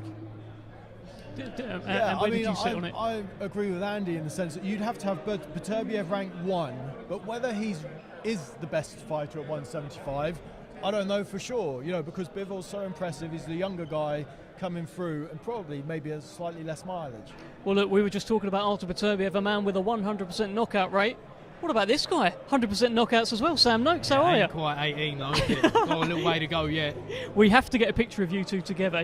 He'll have to ask you for some tips, some secrets as to how you got to your 10-0. He's doing it well, 18-0 though, but he's world champion. I've got a little bit to go there. A little bit. We're nearly there though, nearly there. How's life? Now you've picked up a Commonwealth belt as well. Everything seems to be going all right? Yeah, it's all right. I enjoyed me Christmas, put on a little bit of Christmas weight now, it is, boys, but just waiting for a date to get locked in and then go from there. You must be a fan of this guy. This is Yeah, where, this is where he goes. Who's that, mate? Yeah, I don't know. which one's that? Yeah, no. Yeah, where's this guy from? What, mate? Who are you? Does he work here? Yeah. No, absolutely. And what I find interesting is we were talking earlier about the kind of approach that Frank has taken, Frank Warren, to signing fighters in recent times, and how what can often happen with signing amateurs is that people don't really do that much background. They just wait to see who does well in the Olympics. Now that's been, that's the case for lots of different people. But what Frank's done is he signed ABA champions like you, who people. Ain't worked out too bad for him, yeah. And it hasn't worked out too badly for him, exactly. And but it is a bit of a theme. You were talking about signing fighters straight out of the youths who haven't got any senior experience, but it's so beneficial to look at those NACs as they're called now, because sometimes you'll get a fighter in those maybe more suited to the pros than the amateurs, who maybe gets robbed in the semi-finals. I know you won, but something like that. There's diamonds in the rough. Yeah, no, I think I'm definitely more suited to the pros compared to amateurs. If you'd seen my amateur fights, mate, you think I'm rough and ready now. I used to just go where it was only 3 rounds, you should just run at them. And I reckon that's why I'm a little bit stupid at the minute. I took too many shots already, I have. What's the plan for this year then for you? Get out as much as I can. Obviously, I had a bit of a quiet year last year because I broke my thumb. So if I could get out 4 times this year, I'll be very happy. And then see where the British title is at the end of the year. That's what I'd like anyway. But just got to do as I'm told, really. Just tell me this: now that you got to that 10-0 with 10 knockouts, I know that was a target in your head. I mean, have you set the next target? Is it, I have to get to 12, I have to get to 20? Or is it like, I've done it now, are you just going to go points now? Nah, listen, I've got my own little target in here, but what I'm not going to do is tell anyone. I'm just going to keep it for myself so no one else knows. Because that last one I thought, right, I've got to knock this geezer out. I've been saying this since my debut, how to get it done, but I mean, Are there boxes you want to tick before you get to that British title? We talked about Yarde and his preparation, maybe for the Kovalev fight, where people saying he wasn't tested the way that he perhaps needed to be tested. Are there boxes that you want to tick over the next 4 fights, if you have 4 fights this year? I've definitely got to get some rounds in. I mean, I've only been past the 5th round once, and even then I think that was more just because I wanted to do the rounds in front of the jab, so I definitely need to get the rounds in. I mean, that's to sort of separate me from these fights at the minute. I don't think technically or ability-wise it's that much of a gap, but you've got to give these geezers respect. If they've done 12 hard rounds, 10 hard rounds, I haven't done that yet, so I think that's what I need to tick this year, definitely.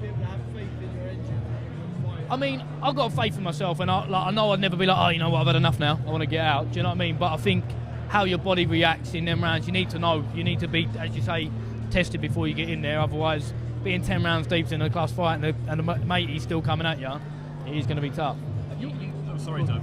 You've got great support, because I just remembered actually. I went to the Copper Box, I think it was December 2019. I think you were on that show. That's right. Yeah, I bought a ticket off Louis Lynn. Me and my wife went, and Louis was on early, and so were you. And where our ticket was right in the middle of all of your crew, and it was absolute chaos. It was utter chaos. And this was about 4:30 in the afternoon. Yeah, no. There was some of them I was looking at and just thinking, you're not going to make it till the end of the night. But that's a great thing to have, that kind of fan base. I mean, me and my brother both do well with tickets. I mean, they're very supportive, like our pals. I mean, I've said before, I can't thank them enough, really. I mean, I think I do with like 300 plus tickets a fight, so it's always loud in there. How are you seeing the main event going? Everyone does that face. Well, it's because I don't want to upset no one, you know, they're all big geezers. But, I mean, listen, I think Yarde's definitely in it, 100%. And I just think the later it goes on, I think the more Beterbiev will come into it. But, I mean, if Yarde can knock him out in 6, be very good. I mean, I want Yarde to win, I definitely do. But he's got a big test in front of him, isn't he? You know what I'm saying? Look, as a puncher, if you start getting taken into rounds that are a little bit later, I think you've only been like 5 rounds. Yeah. But when you start getting past 3 rounds, you're like, oh God, I haven't got this fella out of there. Do you think there'll be something like that going through Beterbiev's head? If Anthony Yarde's still standing there, 9, 10, 11, 12, will he start having doubts? Well, I don't know if he'll have doubts, but I bet he'd definitely have his respect after that. If you can do 9, 10 rounds with Beterbiev, mate. Do you know what I mean? But I think Yarde's just got to stick it on him, personally. That's what I think. It'd be good to watch as well, to be honest. That feels like the general consensus. And finally, before I let you go, Sam, tell us a little about Sean's boxing on Saturday. How's he coming along, and how's he going? Yeah, I mean, he's doing really well down in TUA with Mick. I mean, yeah, he's looking sharp, and I think the 6 rounds are definitely doing better as well, rather than rush 4. And last camp he had a bit of a knee injury as well, so he couldn't do no running, and obviously that's in the back of your head. Even the slightest off thing with your performance can do that. I'm looking forward to it. I'm buzzing for him. I mean, he's on a massive card, and I hope he goes out there and shows him what he's about. Be nice to get another stoppage for him as well. So, will Mum be there? Will Sharon be there? no, you'll hear her. She's always there. She probably wanted to come today, to be honest with you, boys. I said, no, Mum, you got to leave us. Leave us be. She'll be there Saturday though. Who's the favourite, by the way? Who's the favourite? Oh, and I am. That's what Sean says. He wishes he had my mum. She is with me, but I'm the baby. You know, that's what it is. I'm the youngest. You're the baby. You're the favourite, and look, we'll see you around in fight week. Good luck. Thank you very much, Dev. Right, cheers. Cheers, oh no! Again. Always, every time. I'll just chuck this on the floor. Yeah, chuck it on the floor. Mr. Sam Noakes, great talker, great puncher, great fighter. We've got a great fighter in the ring, and I'm looking at you, Tris, here as I'd imagine you'll know everything about this fella, Mr. David Jimenez. What can you tell us about him? This is a WBA, a random WBA World Flyweight title fight on Saturday night on this show. He's been around the block, hasn't he? When you come to these events, you can kind of tell who the visitors are, who've been around the block, and those who are soaking up the experience, as it is. And this is a guy who's obviously looking very comfortable. He's been to the dance many times, and look at him. I mean, you can obviously see that he's loving it. He's loving it because he knows the stage, but he also doesn't look like he's a fish out of water, shall we say. No, totally. You're so right. When you watch someone during the week, you can tell who means business and is here to win, and who doesn't really believe that they can win. You can tell who's expecting to win and who's kind of hoping that they'll win. And this guy expects to win. You can tell just from the way he went about that workout there. He's bouncing, he's bubbling, he's absolutely full of it. And I mean, it's an interesting fight, this. I guess they needed a home for it, because if Jimenez is mandatory, is he, then Delakian can't fight in Ukraine at the minute. You probably wouldn't be able to take the fight to Costa Rica because it's not really infrastructure, so they needed somewhere to do it, and it's ended up here. But yeah, I like the cut of his jib. Yeah, well, here's Artur Delakian, who's of course the reigning champion. They've just walked past each other. Delakian or Dalakayan? What would you go with? Delakian or Dalakayan? What are you going with? It'd be Dalakayan. Dalakayan. Yeah, from covering the amateurs, we get told, well, in no uncertain terms, I'll always bow to Andy when it comes to pronunciations. Yeah. Well, an English person would look had the cheat sheets for decades. An English person would look at that word, and naturally for us it would be Delakian, as Beterbiev naturally for us is Beterbiev. But I was told in no uncertain terms a couple of years ago that with Eastern European surnames, the stress goes on the penultimate syllable, so the last but one, so it would be Dalakayan, and it should be Beterbiev, as some people do say, rather than Beterbiev. But you know, that horse is well and truly bolted, and I'm staying with Beterbiev. I don't know, it's not bolted, because I still hear both ways. Yeah, so do I. As often as I hear the other. So. Well, Dalakayan is the reigning WBA flyweight champion. Sorry, going back to what you were talking about there in terms of the experience, it's not just an air of confidence, but you can tell some of these guys absolutely mean business. And I always remember an old conversation I had with Mick Hennessy, the promoter, many moons ago, and he told me when Tim Bradley came over to fight Junior Witter, he said, "We've got a real live one here." And I said to him, "Oh yeah, as in like this is just talk." And he looked me dead in the eye and he said, "No, like we've got a real live one here." He said, "The only time I've ever felt like we had one like this before was Pascal coming into the Froch fight." And you know, there's something about these championship pedigree fighters where they have that air of certainty, and it's not just experience, because obviously Bradley came over here and he was relatively inexperienced, only about 20-0, and he'd only had one or two testing fights up to that point, maybe the Devon Alexander one, I can't recall. But yeah, you can tell with these guys when they come over and they mean business. It's an air of assuredness that being a world-class athlete, I guess, gives you. Can't say I relate, but I guess it does give you an air of confidence. He's held that belt now for a few years. He's not been the most active of world champions. I think he's only boxed 3 or 4 times since he's won that title. The pandemic hasn't helped. The war hasn't helped. Didn't box at all last year, but gets to defend his title here in the UK on Saturday night. And this is an Alex Krasik managed fighter, and just like Denis Baranchyk was on the Fury versus Chisora show, it seems to be a bit of a good relationship forming there between the Warrens and U16. Yeah, absolutely. And Baranchyk, I was really pleased to see him on that card because I'd seen him in Kiev the year before, and he's good to watch. I'm sure Dalakayan will be in the same kind of bracket, and maybe it's just a little bit of a hint that another fight is going to get announced soon. Who knows? Maybe so. Well, let's speak to the challenger. I think we might just swap here. Our challenger here, Mr. David Jimenez, and a translator here as well. David, you are watching Artur Dalakayan in the ring. What do you think of Artur? Estuviste trabajando ahorita un poquito de entrenamiento. ¿Qué piensas de Artur Dalakayan? Bueno, pues es un peleador bastante fuerte con mucha experiencia. He's a strong fighter. He has a lot of experience in being pro. Pero yo tengo mi experiencia como boxeador olímpico. But I did a lot of fights like Olympic boxer. He have more than 250 fights in amateur boxing, and he has experience in pro as well. Y vengo con la motivación a tope a llevarme lo que él tiene, que es mío, el campeonato mundial. And he came here with the motivation at the top, and he's gonna take what he has right now, the world championship. What makes him so confident that he will dethrone Dalakayan on Saturday night and become the new world champion? Where does the confidence come from? De ganarle a Dalakayan, ¿qué sería lo que vos, digamos, lo siguiente? ¿Qué es lo que harías una vez ya coronado como campeón mundial? Bueno, de momento no tenemos pensado qué vamos a hacer. Nuestro primer paso es ganarle a Dalakayan y quitarle el cinturón. Well, at this moment we just thinking one Dalakayan, one step at a time. Y queremos llevarnos ese campeonato mundial para hacer historia en Costa Rica. So we want to do history in our country, Costa Rica. We never do. We didn't have a world champion ever in the history, so we want to do a history and see what's next.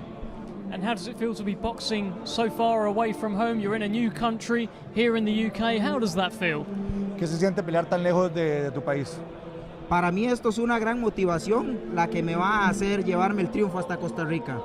Definitely, this is a big motivation. So that's gonna make me that win the fight, because I'm very motivated to fight here in this kind of excellent area. I think he said it all, really. I think he said it all. David Jimenez, 12-0 with 9 knockouts. Is it going to be 13-0 with 10 knockouts on Saturday? Tener 12 peleas ganadas, 9 knockouts. Esta va a ser 13 peleas ganadas, 0 knockouts. Justamente me lo he soñado que noqueo a Artur Dalakayan o que el árbitro le detiene el combate. I already dream in that. I dream a knockout, and I'm going to do a very good fight on Saturday. Vengo con hambre de triunfo. He's hungry. He has he wants to win this fight. Best of luck. Thank you for joining us, and we'll see you at the press conference tomorrow. David Jimenez, the challenger for the WBA World Flyweight title. A real treat for boxing fans. I mean, we got the unified light heavyweight titles, and then randomly chucked in is a World Flyweight title. Can't be bad, can it? No, I'm a big fan, and I was a fan of that too, because we were just talking about fighters arriving in fight week with real confidence, and he was hanging around there because he wanted to get on the stream. He wanted to say what he wanted to say, and he knew exactly what he wanted to say, and he said it. Keen to give us an elucidation of his career, 250 plus amateur fights. He was very to the point, not gung-ho, no nonsense talk, just very clinical, clear message as to what he's here for and what he believes he's going to do. And like I said, this is someone who's come here expecting to win, not going to give it a crack and see what happens. He absolutely expects to win. Doesn't mean it'll happen, but you've got a much better chance of it happening if that's where you are mentally. Well, he had a wonderful kind of upset win, which was his breakout win over Sandoval in his last fight. Sandoval, quite a fancied fighter, but he's upset the apple cart a little bit, this guy, and Artur Dalakayan is 35 years old and perhaps there for the taking.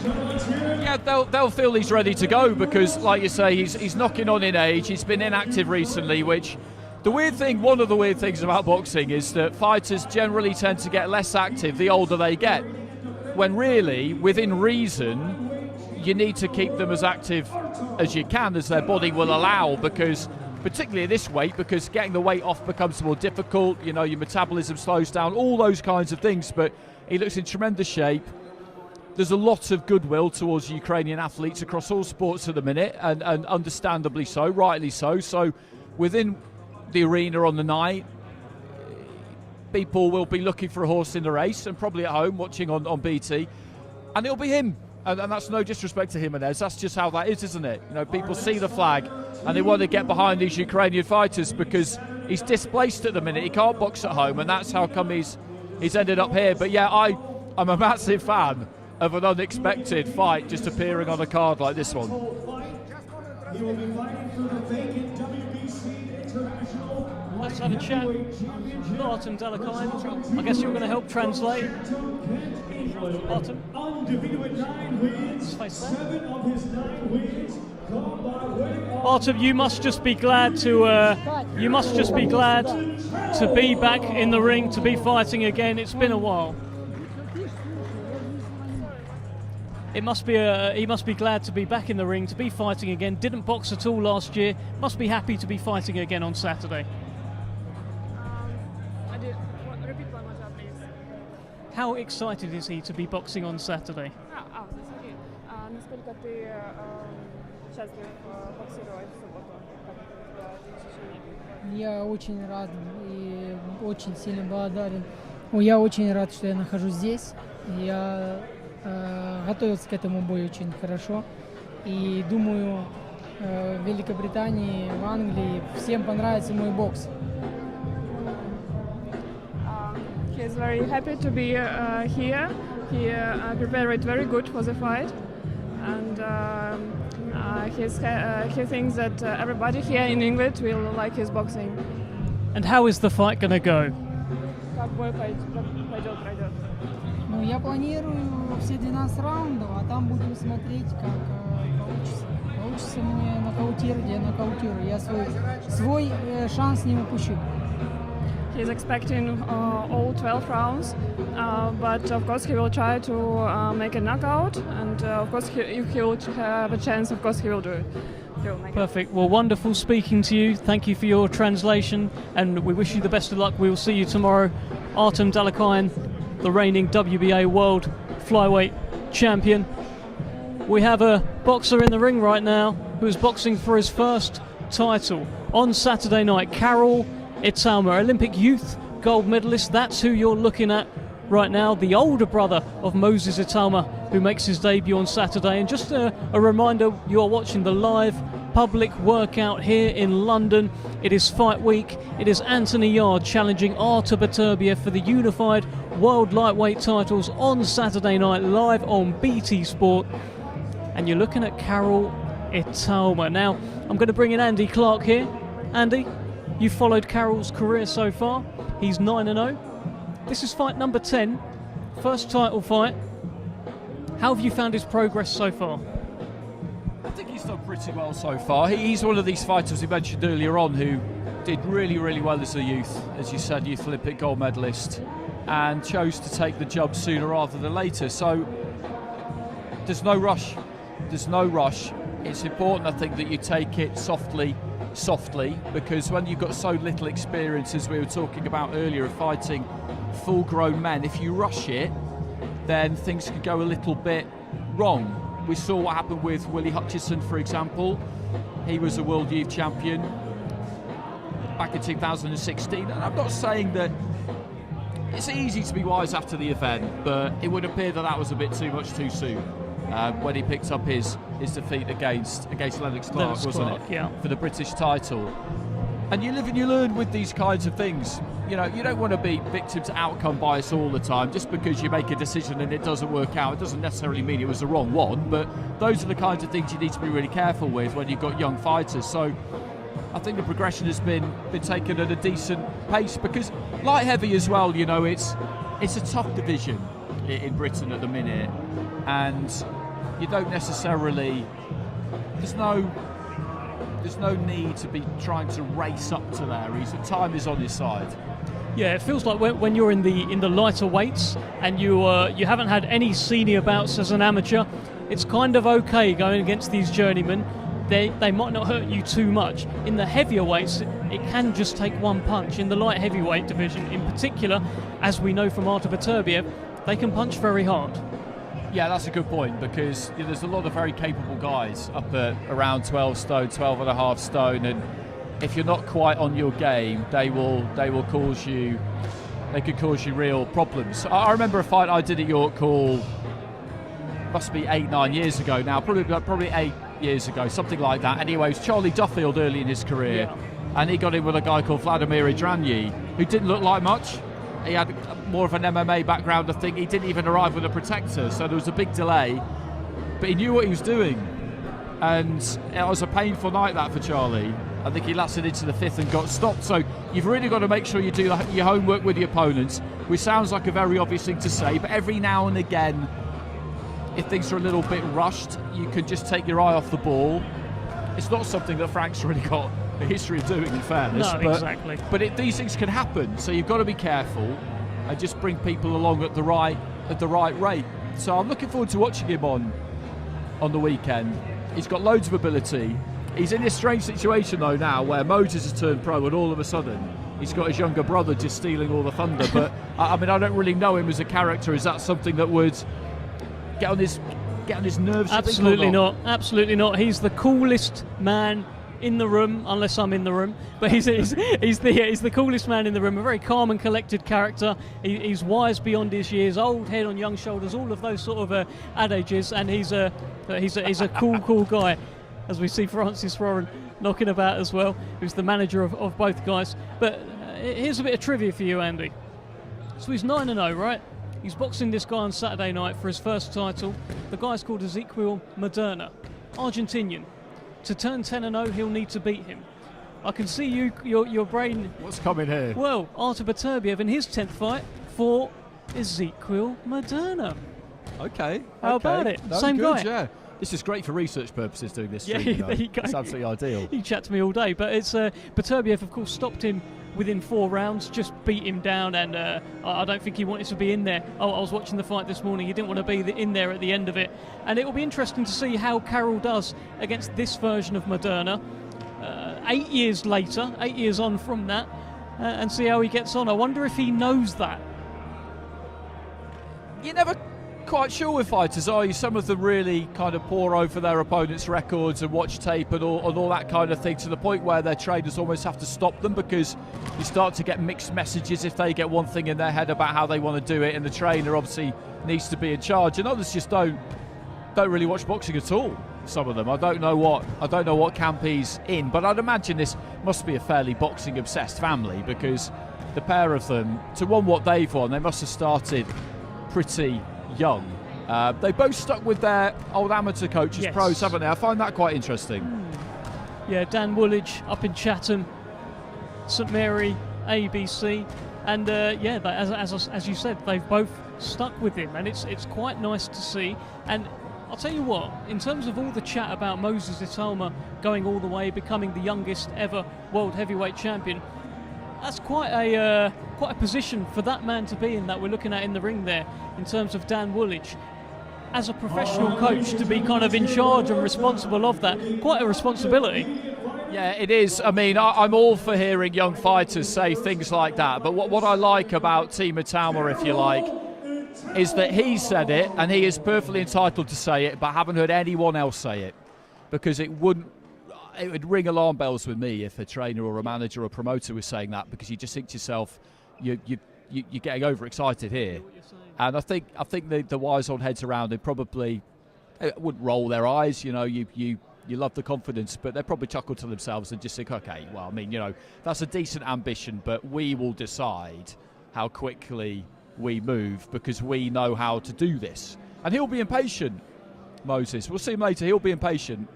Young fighters always are. I remember, you talk to any young fighter and they'll tell you they're going to be boxing for a world title in 18 months. And you know that is definitely not going to happen. But in our job, me and you will look at them and say, okay, well, you know, that's I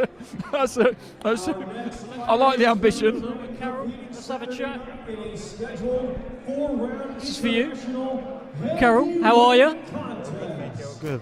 It's fight week again. It's fight number 10. It's the first title fight.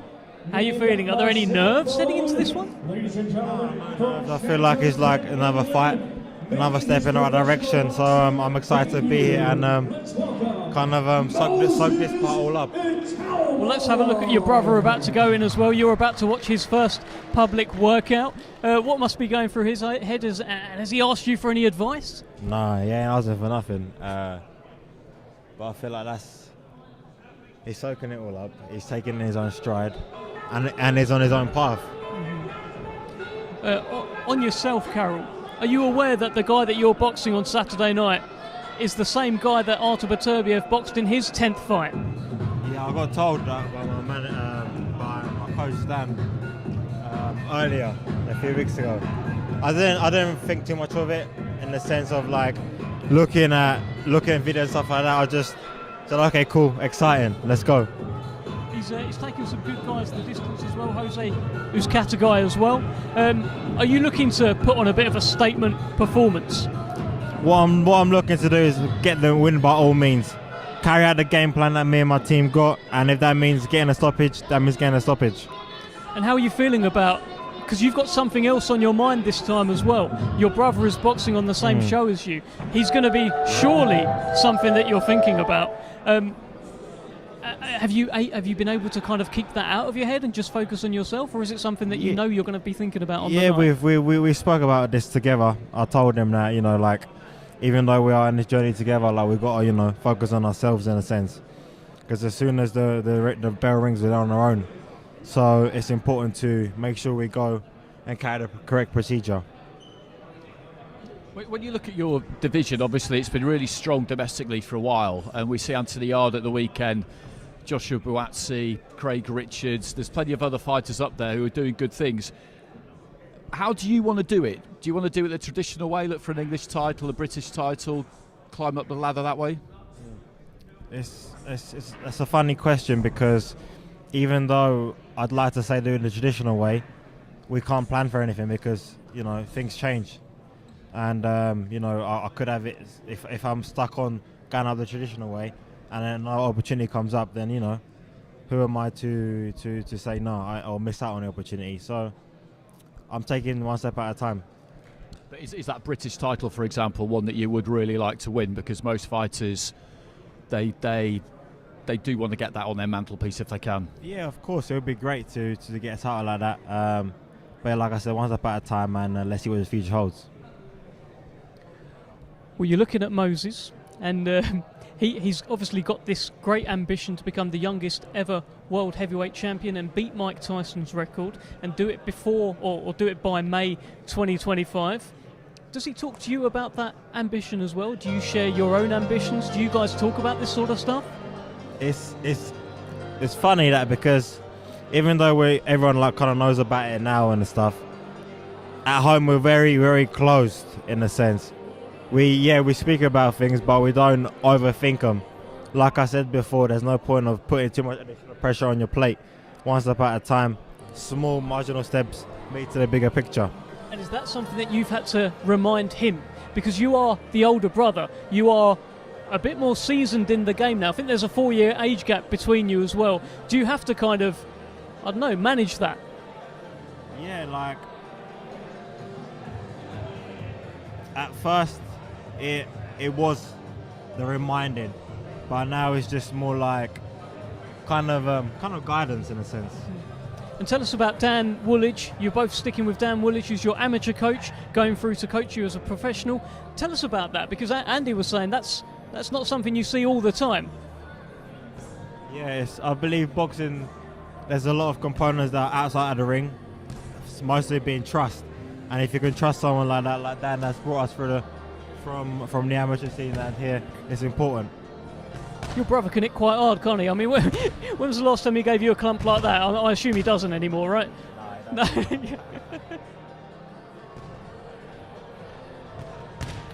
Well, Carol, I'd like you to, if you're all right, to just stick with us and talk us through Moses' first initial public workout. Do you remember yours? Nah. Yours was in lockdown, wasn't it? Yeah. Your debut was in lockdown. Yeah, my debut was in so- lockdown. Westminster. Yeah, that was the one.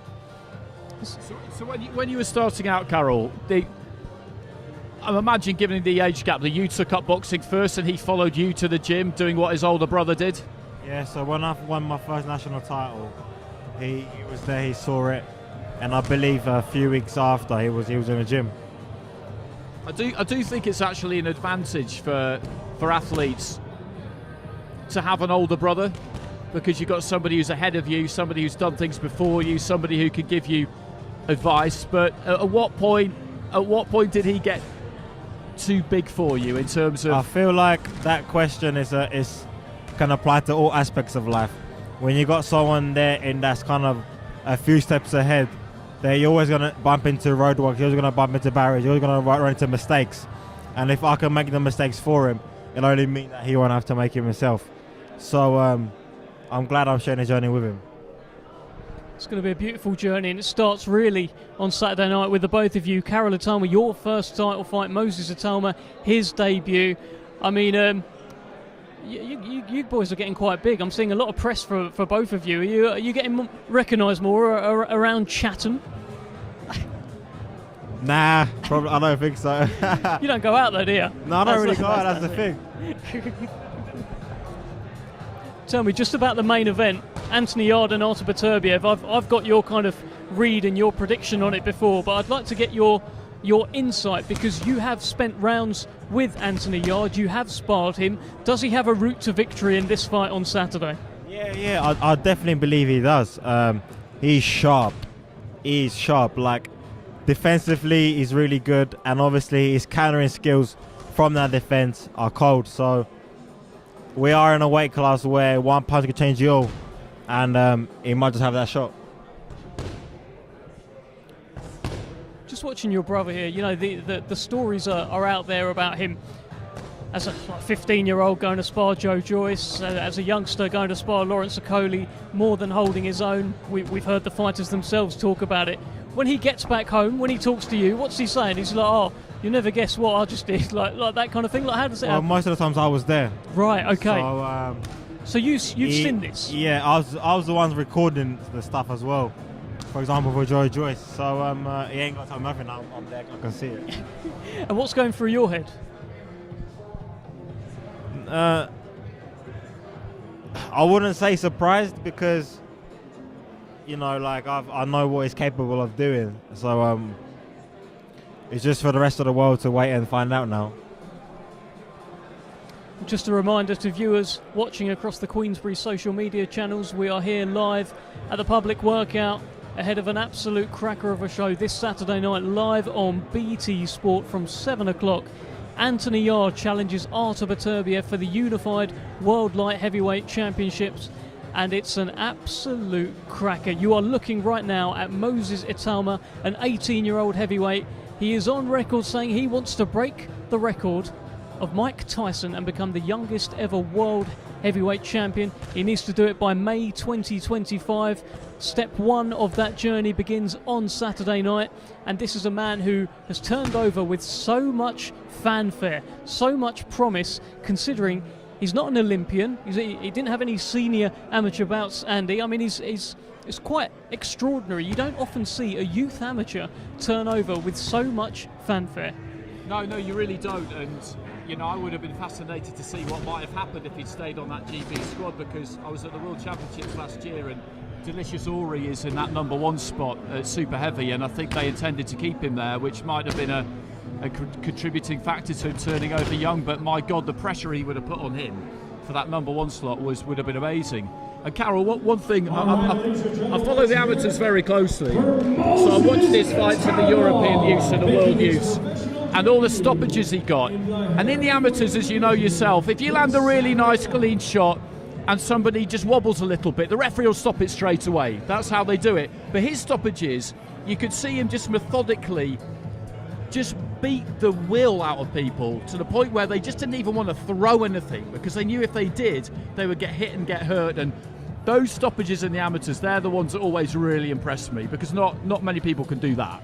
No, absolutely, and I just believe that that's another one of the reasons why people can see that he's special. Well, I'm sure we're going to bring him in for a chat. And Carol, you're going to be here as well. You can have a chat together. Maybe you could ask him a question. What would you ask? What would you ask little bro ahead of Saturday?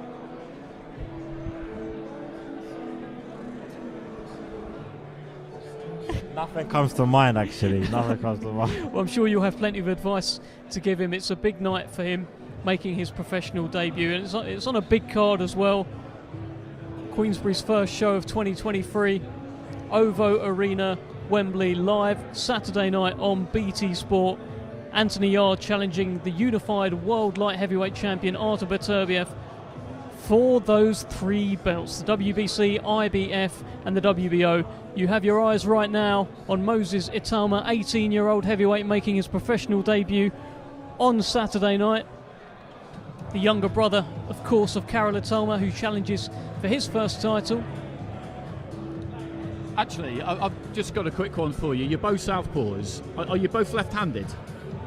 Oh, okay. No, we're right-handed, son. You're right-handed southpaws. You see, I find that interesting. There's been a few of them down the years, but I always find that. So why left-handed then? Why did you box left-handed? We weren't orthodox, and then we got switched to southpaw. Let's the coaches in the gym turned you around. Okay, why did he do? I'll ask Dan himself. Let's have a chat with Mr. Moses Italma. We were just in the midst of a chat here. Andy had a question about being a southpaw. Yeah, so you're right-handed southpaws. So I find that really interesting. You get the odd one. Hagler was one. Andy Lee was one. They crop. That's it. They crop up every now and again. But yeah, no, I find that, geek that I am, I find that really interesting that you both started out orthodox and your coach, Dan, he turned you around. Yeah. No, so when I walked in my gym, my first amateur gym, St. Mary's, they just said, hit 1-2 on the bag, and then whatever stance you go in first. Obviously, I went into southpaw, that's the stance I became. So yeah, it's a bit of a mad one. That was public workout number 1 for you in... Hey, you may do many more of these. How was it? You know what? It's just like another training session, just with cameras on. Maybe the bright light was a bit shining in my eyes, but no, we're all good now. How are you feeling heading into Saturday? This is it. This is the professional debut. You only get one of them. Are you excited? Are you nervous? What are the feelings? No, I'm not really. I wouldn't say I'm nervous for the fight, but I'm kind of nervous for the magnitude of the arena, and obviously going into my pro debut, and it's going to be like a big event. So yeah, no, it's going to be good. Have you had any sort of good luck messages from anyone yet in the heavyweight division? I feel like they're going to be coming. You've sparred after division. No, I haven't had no messages so far, but yeah, no, we'll see what the future holds. I'm sure you've been giving your man here some advice. Any advice you want to give Moses, little bro, ahead of Saturday night, Carol? Just focus on the main task in hand, which is going there and winning a fight. Everything else is just an extra distraction. So smoking mirrors, as you want to say. So just keep your hand on the far task, and we'll get the job done. One thing I'm always interested to ask lads when they turn over is, what about those little gloves? Because all pros say the same thing to me. You pull those little 10 ounces on for the first time. It's different, isn't it? You looking forward to that? Yeah, no. Hitting someone with 10 ounces, I'm definitely looking forward to. Maybe taking a punch, not so much, but obviously you can go into the ring and not get hit.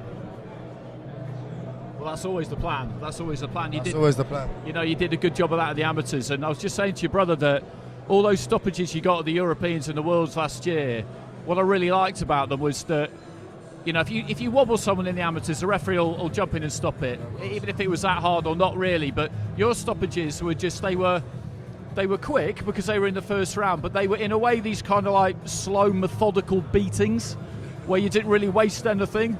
That's people will enjoy watching that. Yeah, hopefully that's what I bring in the pro game as well.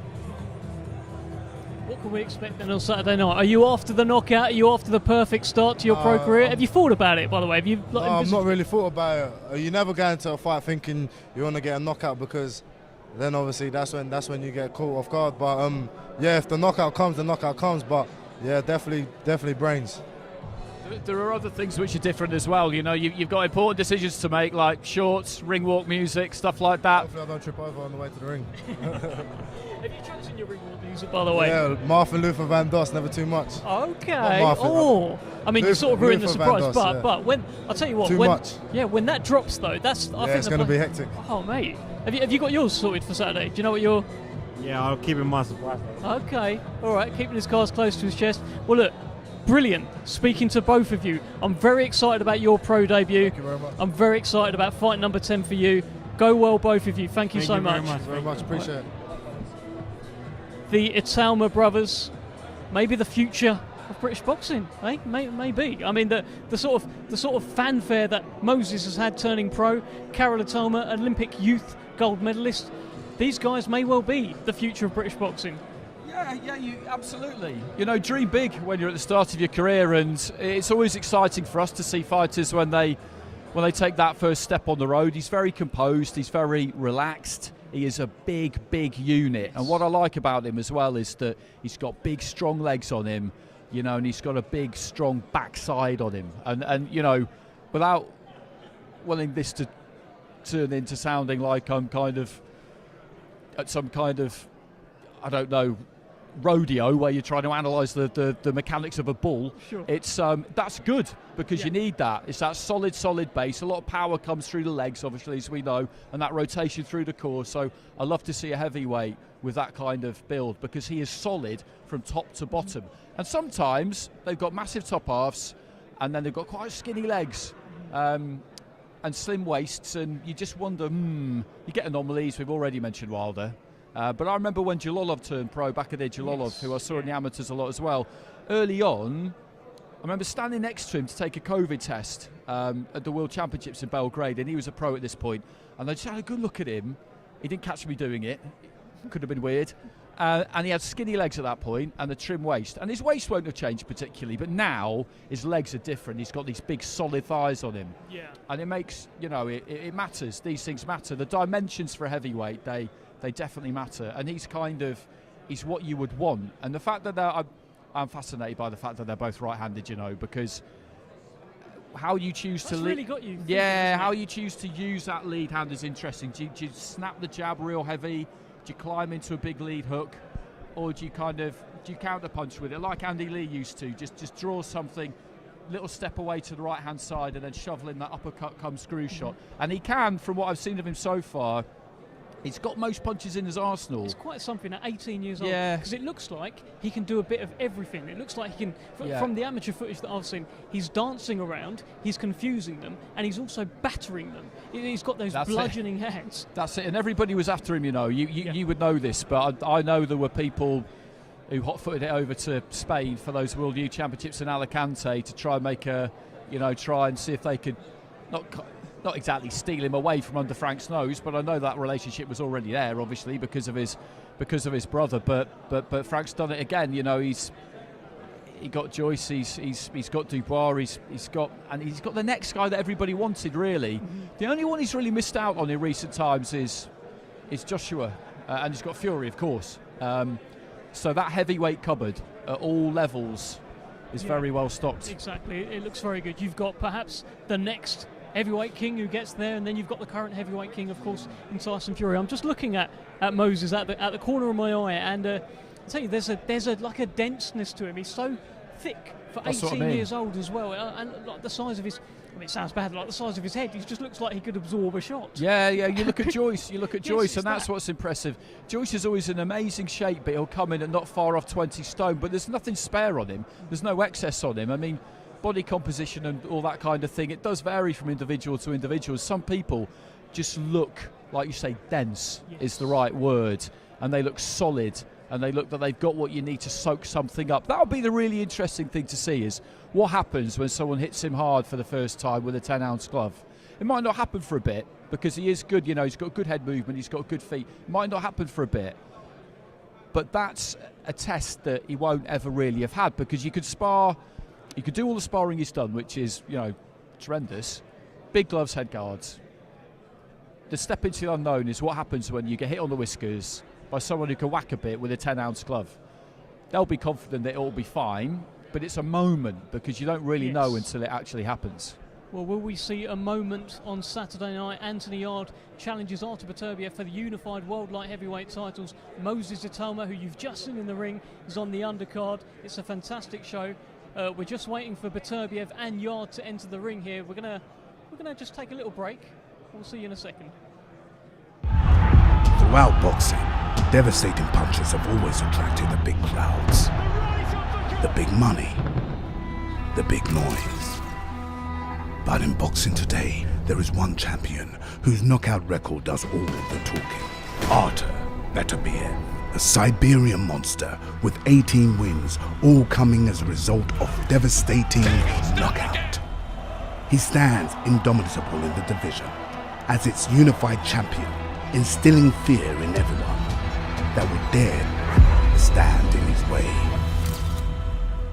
One question remains. Can any man stand tall before this titan and cause the upset of the year? Fighting in his hometown of London, a hungry challenger who has faced grueling adversity in his climb up the mountain to dethrone the king. Doubted, questioned, but his inner roar never faded. Anthony Yarde, the lion in the camp, the beast from the east, is come to turn the world upside down and rebuild history as we know it. Fearless, untamed, one of the few fighters today that possess the heavy artillery to take down boxing's boogeyman. On Saturday night, boxing stands still as two of the sport's most brutal brawlers come head to head. Destructive, defiant, the monster, the beast, Beterbiev, Yarde.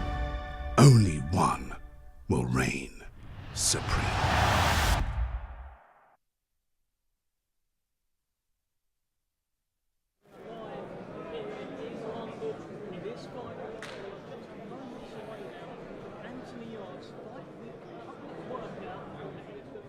Fight of his life, the biggest fight of his career against Artur Beterbiev, Saturday night live on BT Sport. I'm with, of course, boxing. Is the word aficionado? Is that? Would you say? Yeah, you'll take that. Mr. Andy Clark. Now that you're here, now that you're around it, what are your feelings heading into this fight? Just really looking forward to it. Fight week's always a little bit of a slow burn. The public workouts. Everything's quite relaxed, the vibe's quite relaxed because fighters who have to make weight, they're not that close to it. But as we know, day by day things ratchet up. They get a bit more tense. We pick up on that. Our pulse starts to quicken a bit. Just really looking forward to seeing Beterbiev in the ring, in the flesh for the first time and seeing what kind of a sound he makes on those pads if he does do a little bit of work for us. And exactly the same with Anthony Yarde. You just want to see how they look. We know what we'll get from Beterbiev. Poker face, doesn't really give much away. They get a real schooling in that Russian international amateur system whereby it's just like that at all times. When you're in any kind of competitive environment, you're blank. You can't read anything into them. Anthony, I'm sure, will have some fun with this because he's a bit of a showman. He understands the marketing side of it. But I think he'll also show us that, this is a stage he wants to be on, that he was made for this, that he was born for this kind of thing, because he truly believes that. He truly believes it. He's got unwavering self-belief. Tell me this, in terms of challenges for a world title, does it get much harder than Kovalev in Russia and then Artur Beterbiev, who's knocked out every man? In terms of Brits challenging for world titles, the only one I can think of that's sort of close is maybe Luke Campbell having to fight Linares and then having to fight Lomachenko. Anthony Yarde is having to fight Kovalev in Russia and having to fight Artur Beterbiev. These are tall tasks. Yeah, they are. And I think in recent times you've probably picked out the ideal comparison there because Linares was on fire when Luke went over to box him and he did so well, he put him down and he could almost have got it, but it didn't quite work out. An almost moment, just like Anthony Yarde had against Kovalev. Yeah, and against Lomachenko, he boxed really well, but he was just in with somebody who, again, at that point was really, have to wait till the end of the career to assess it completely, but was pretty much at the peak of his powers there, Lomachenko, I think. So, yeah, Luke had it tough, definitely. I always look back at, my pal Matt Macklin and Martin Murray and lads like that. You know, Matt had Sturm away and got a terrible decision, but then he got Sergio Martinez and Golovkin. Yeah, you know, those are two. Poor Matt. The 3 world title fights. Yeah. You know, you take those two. Martinez was pretty supersonic at that point. That was at Madison Square Garden, and then Golovkin. Martin Murray had those two as well. Some people have it hard, don't they? You need a rubber agreement world title fights, but he's still young, Anthony. If he doesn't get it done at the weekend, he's not going anywhere. He's not going anywhere. But Beterbiev can't go on forever. You know, he is pushing 40, so. You know, I'm not being a doom and gloom merchant here, but it is difficult for him. But this isn't all or nothing for him at the weekend. No, but I'll tell you what, I think he'd prefer this. He could have picked up a vacant title. He could probably be a world champion right now if there were different routes that had been taken. If he'd have maybe taken step-aside money from Canelo 100%. all those years ago. That could have happened. He could have got hold of one and fought someone that no one's heard of and got a vacant title. But he is choosing the harder fights. He is choosing the path of fire, and he is walking right towards the fire. And that just makes it even sweeter should he climb the mountain. Yeah, absolutely. The respect you get for that within the boxing industry is huge. Because I think before he took that fight against Kovalev, there would have been a lot of people who were unsure about him, who weren't really convinced because of the level of opposition he'd been in against up until that point. But then they see that he's refused to step aside and chosen to go to Russia and take somebody on who's been formidable. And that counts for a lot with people. Well, look, Artur Beterbiev is a formidable force, and I'm delighted to have another formidable force with me, Mr. Gareth A. Davis. How are we, the unstoppable force. I'm good, thank you. I've got to apologise first of all. I was told to come straight in, and Andy was right in the middle of a brilliant analysis as always. Excellent point. Yeah, always does. Always does. So my apologies, Andy, and my apologies to you, Sir Dev, for diving in and smoking my vape while you were interviewing. Yes, you did. Look, to be honest, Gareth, you can't apologise enough. So I'd stop. But tell me, this is it. This is fight week. This is Anthony Yarde, a shot at 3 belts against this fella behind you. Look at his scary face. Look at him. It doesn't get much harder than that, does it? He doesn't normally look as scary as that in real life, but he's a big specimen, isn't he? Look, it's a really... Do you know what's brilliant for us? Is that some of the greatest champions in the world want to come and fight here at the moment. Even Floyd Mayweather's coming over for an exhibition next month because he regrets not fighting here during his career against a friend of mine, Aaron Chalmers, Geordie Shaw, and a bit of mixed martial arts. But the key is for this... We've got a live British opponent from London who could take these 3 belts on Saturday night. I mark him as the underdog in this fight. Yeah, I mean, you don't have to, but Beterbiev, 18 fights, 18 knockouts over 10 years, a very good amateur pedigree. You don't see Yarde outboxing him, I don't, but he's got to take it to him, and therefore, it's Yarde's best game plan, and it's how he fights at his best. So we could have a 6-round Hagler-Hearns here at light heavyweights. That's how I see it. Well, look, you mentioned something there. You mentioned about his amateur fights. Over 300 amateur fights for Artur Beterbiev, 18 fights as a professional. The man is 38 years old. He's just turned 38 in this country over the weekend. I know, he only looks 37 there because it was from last year. But tell us, Gareth, could age play a factor? Is the timing right?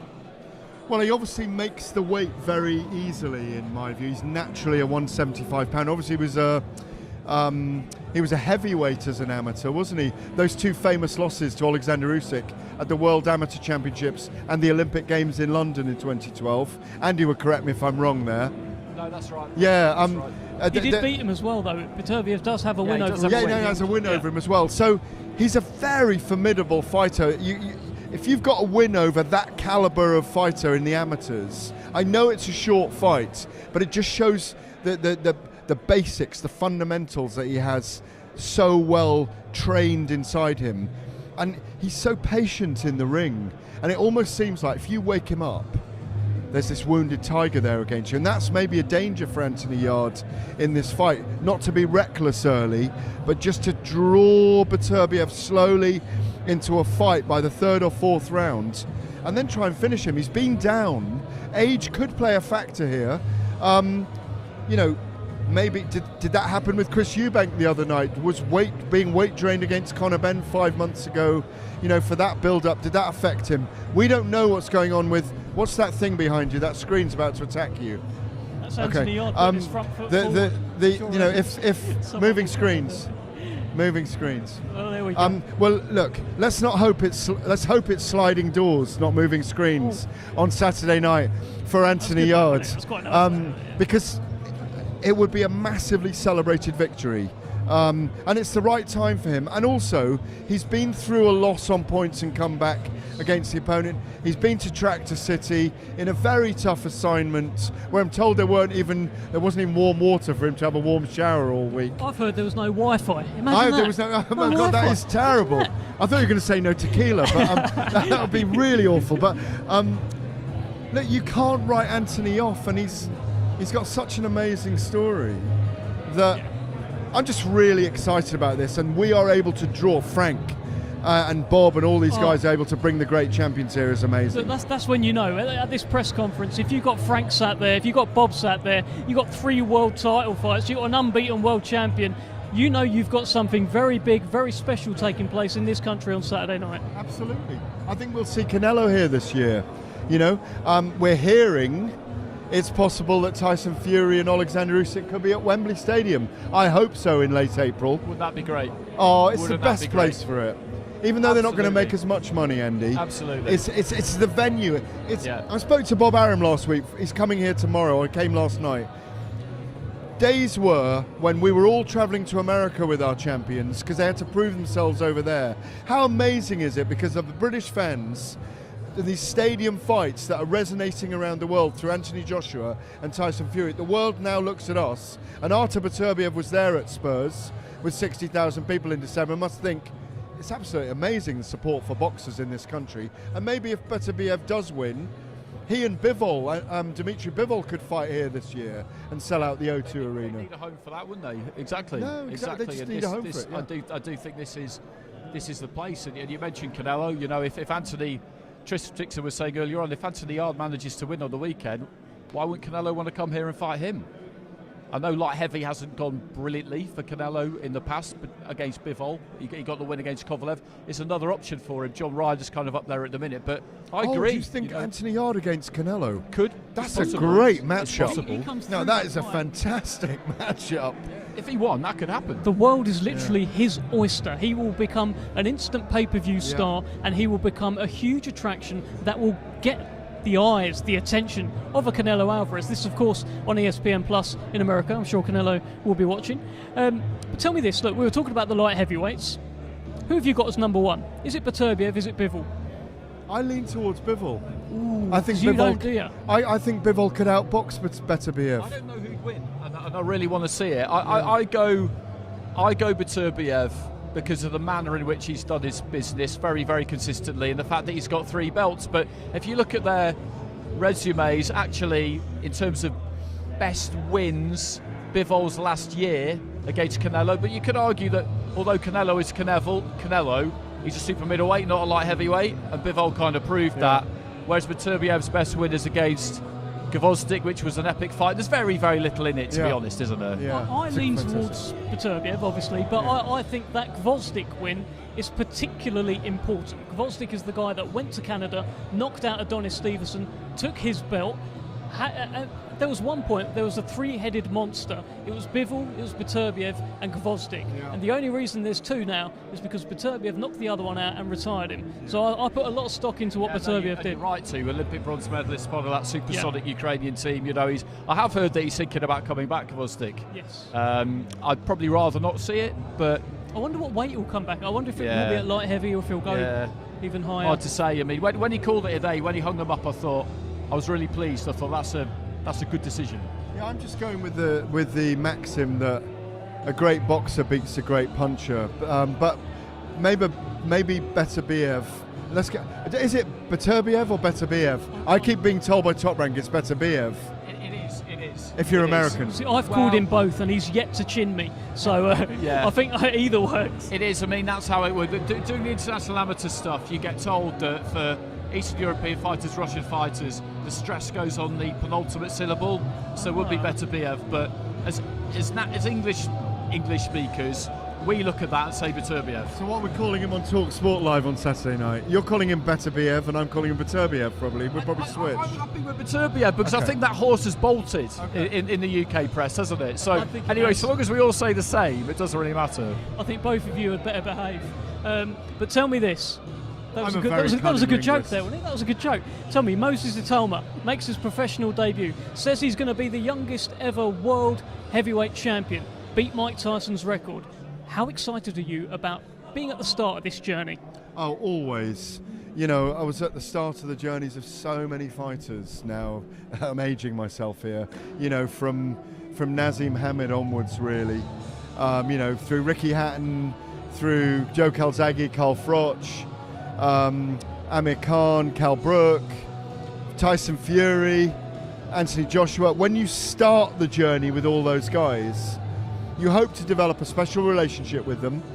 You're able to tell the narrative from the very start. You've got the history of being there, up close and feeling it. So it's very exciting. I mean, he's got his work cut out to be a world champion by May 2025. And what is it?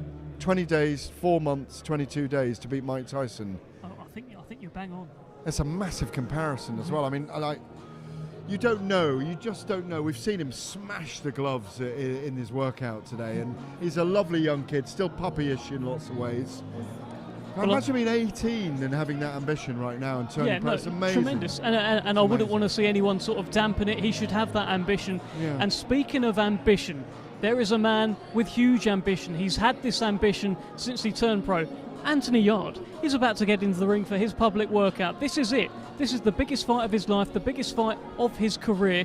And what sort of message is it to youngsters coming through that he's just had 12 amateur fights, got into boxing late, and he could achieve this? Yeah, well, it just shows that you can transform your life. And that obviously, I think he was very athletic, played rugby. I think Tessa Sanderson, I remember writing a story, she discovered him as a javelin thrower at one point. Someone gets very aggressive with the boards behind us. Probably one of those YouTube guys. But look, he's an example of what you can do, not what you can't do. So he's achieved massive things. And if he wins on Saturday night, as you say, he propels himself, projects himself into a pay-per-view star. Is it on pay-per-view, by the way? It's not on pay-per-view. It's live on BT Sport. Okay. Just regular. What a treat to boxing fans. Yeah, And that's by the way, brilliant. Excuse me. That's a unified world light heavyweight title. And by the way, look, Gareth is about to kick off with Chris Roberts. I mean, that is a standoff in itself. That's a very experienced cameraman. He's so experienced, walking straight across the set. I said one of the most experienced cameramen. I think this could well kick off. Yeah. But whilst Gareth A. Davis kicks off with a very experienced cameraman, I think the camera will probably come to us, and we'll have a chat about what Anthony Yarde's about to do. I'd imagine that his friends are going to line the ring. I'd imagine there's going to be chance of lions in the camp. Is he going to? I reckon he'll chin you, by the way. But I was saying he's one of the most experienced cameramen here, and I can't believe it. I was trying to compliment him. Well, I think Thomas Triber is ready. We'll hand over to our MC. Once again, ladies and gentlemen, welcome to this public workout as we get set for a great night of World Championship Boxing this Saturday at the OVO Arena, Wembley in London. It is all being brought to you by Frank Warren on behalf of Queensberry in association with Bob Arum's Top Rank Incorporated, along with their great sponsors, 32 Red, Foot Asylum, and Unibet. Well, a few reminders, ladies and gentlemen. Tickets can be purchased through AXS.com and Ticketmaster. On Saturday, the doors will open at 4:30.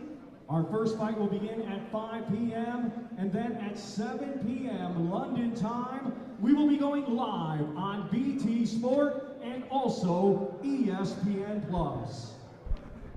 Well, ladies and gentlemen, our main event is scheduled for 12 rounds, and it will be for the WBO, WBC, and IBF Unified Light Heavyweight Championship of the World. We will first now welcome to the ring, he is the WBO Mandatory World Title Challenger. He has a professional record consisting of 23 wins, 2 defeats with 22 of his 23 wins coming by way of knockout. Ladies and gentlemen, from Ilford, London, England, here is Anthony, the Beast from the East, Yarde.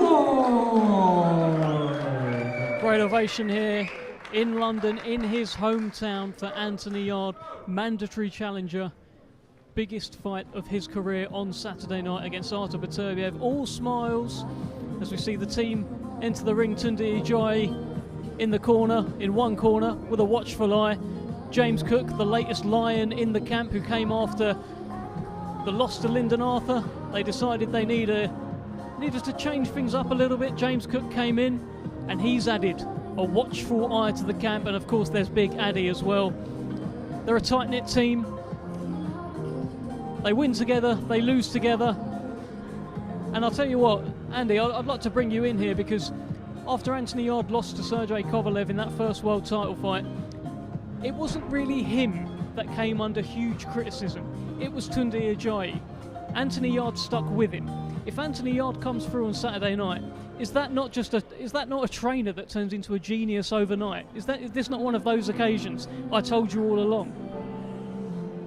Yeah, if they get the win, I'm sure that Tunde will enjoy saying that to an extent, but I don't think he would be saying it as much as he would have done maybe 2 or 3 years previously. I think he's kind of changed in his outlook, and he's been quite... I think so, yeah. I think he's been quite honest about the fact that he looks back on it now and feels like he maybe did get a little bit carried away with things, and that the public image that he was projecting, whether that's different from how he is off camera behind the scenes, my experience is that it is different, was maybe a bit over the top. But they would have had some very serious conversations after those 2 defeats, because, as you say, it was Tunde who got criticised most heavily, and when you'd been carrying on the way that he'd been carrying on, then that, I'm afraid, was always going to happen. But as you said, I do think part of that policy was to deflect attention away from his fighter and take the bullets himself. But what it'll always look like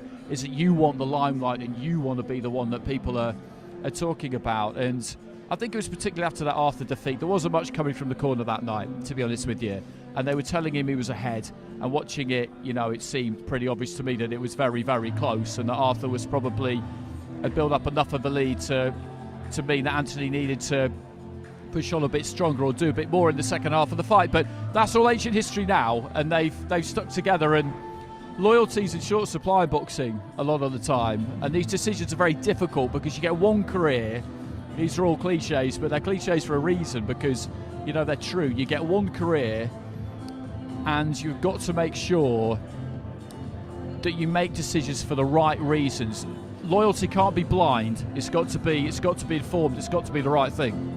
Well, Anthony Yarde has, of course, been asked about this before, and he says he believes in the story, he believes in the journey, and he believes that his story will be so much sweeter if he does reach the mountaintop with the people that he started off at the bottom of the mountain with. And I think there's something quite nice about that, and should they come away with those 3 world titles on Saturday, I think it'll be quite a story in boxing, to be honest. To take that, again, I've mentioned it before, this guy with 12 amateur fights who walked into Tunde Ajayi's gym, and suddenly a few years later he's the unified world light heavyweight champion. Oh, it'd be absolutely epic. It's a great story. They train just down the road from where I live in Ilford, and you just see the way that he presents Anthony. He's very well spoken, he's always very polite, respectful, really well turned out. He goes to a lot of shows when he's not boxing himself. He's always happy to have a chat. I think he's an excellent role model, and not everybody is, and I think sometimes it's a little bit unrealistic to always expect athletes to be perfectly behaved at all times, because that's a big ask. But I think he does as well on that front, really, as anybody. And we're quite well stocked in London for fighters who are able to kind of take on this mantle, who've come from difficult backgrounds maybe, who are now really doing things with their lives. Riakpor's another one, Lawrence Okoli would be another one. Craig Richards is another one who speaks really, really well. There's Dan Aziz. They're all around about the same age. Yeah. And they're not all from the same part of London, because not all of London is the same. I've been told off for saying that in the past. South, there's East. But they're doing really, really good things. Yeah. And they're people that that other people, younger people, can look at, because you kind of emulate what you can see, don't you? And they'll just think, okay, well, he's come from a not dissimilar background to me, and he's managed to turn things around. Why can't I? And that's one of the greatest things about boxing, is that it has that effect on communities and people. Well, there's the chant of Lions from Anthony Yarde. I think that may well be really light there, didn't the he? conclusion of his workout.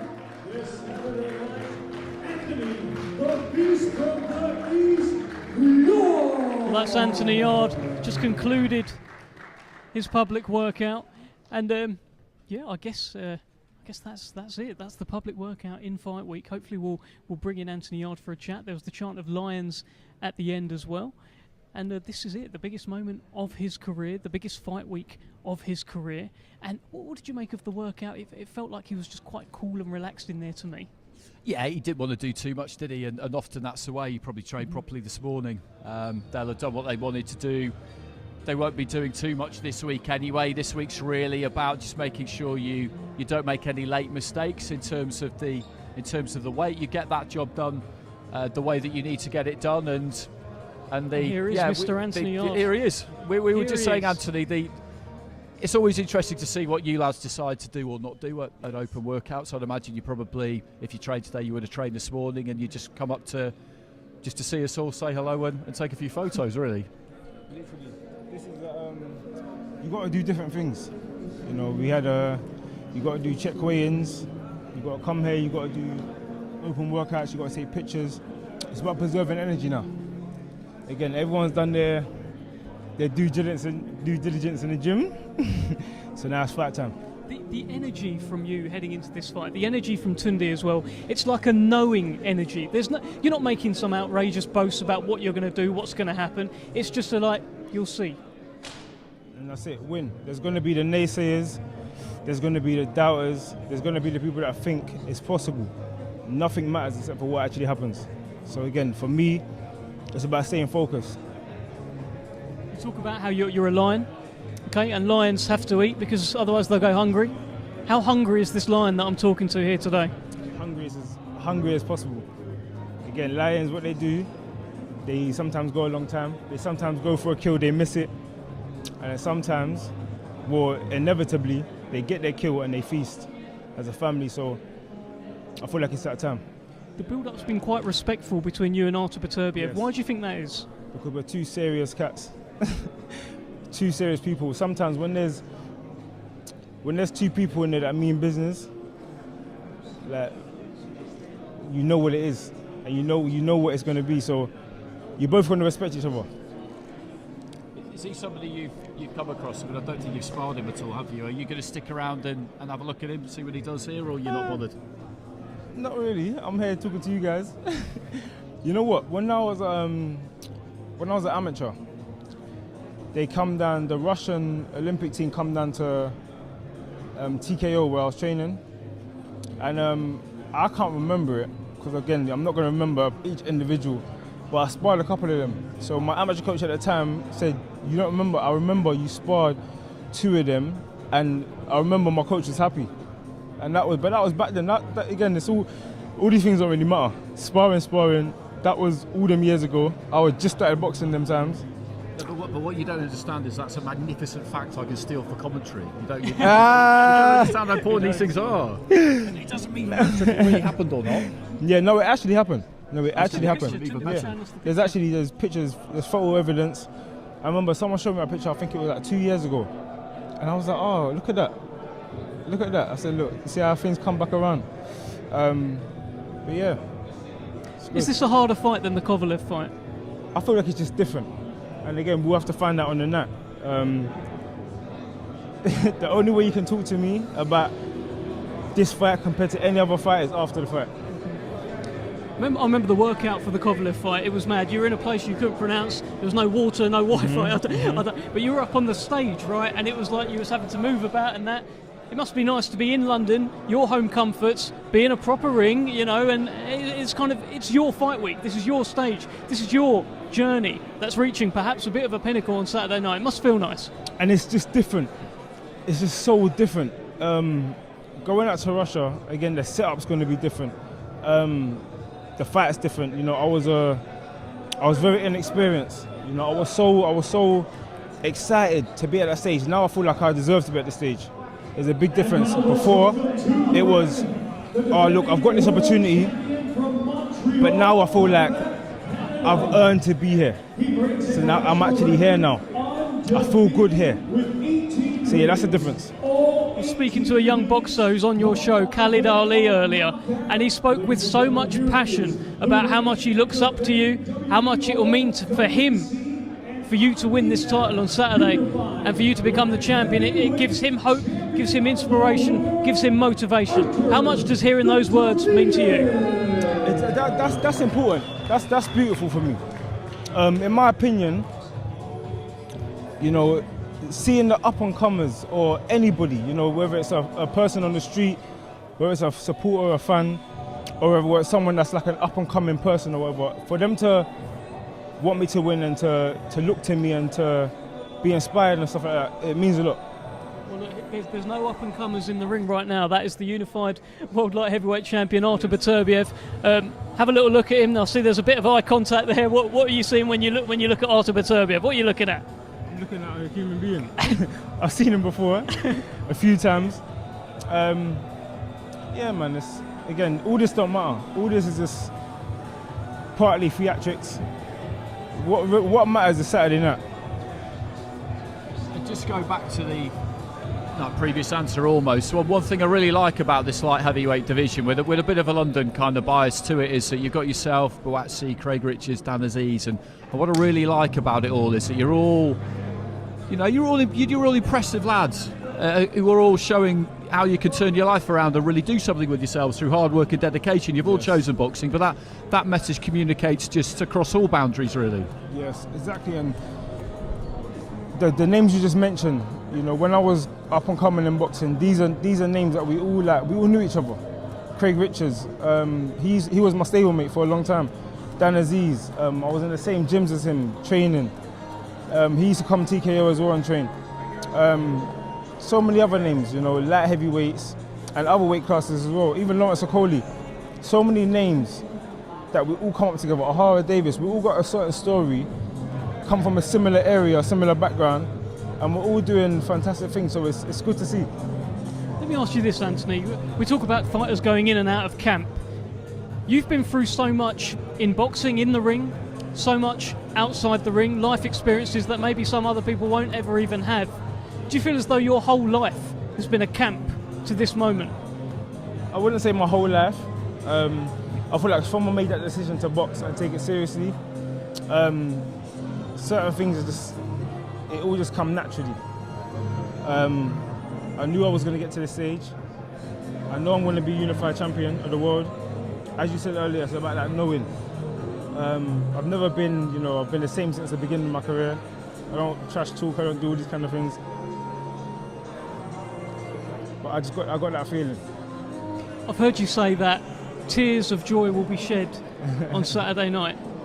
When you think about it, when you visualise it, do you start welling up, just thinking about it? Do you get emotional just thinking about what that moment's going to mean? No, I'm focused.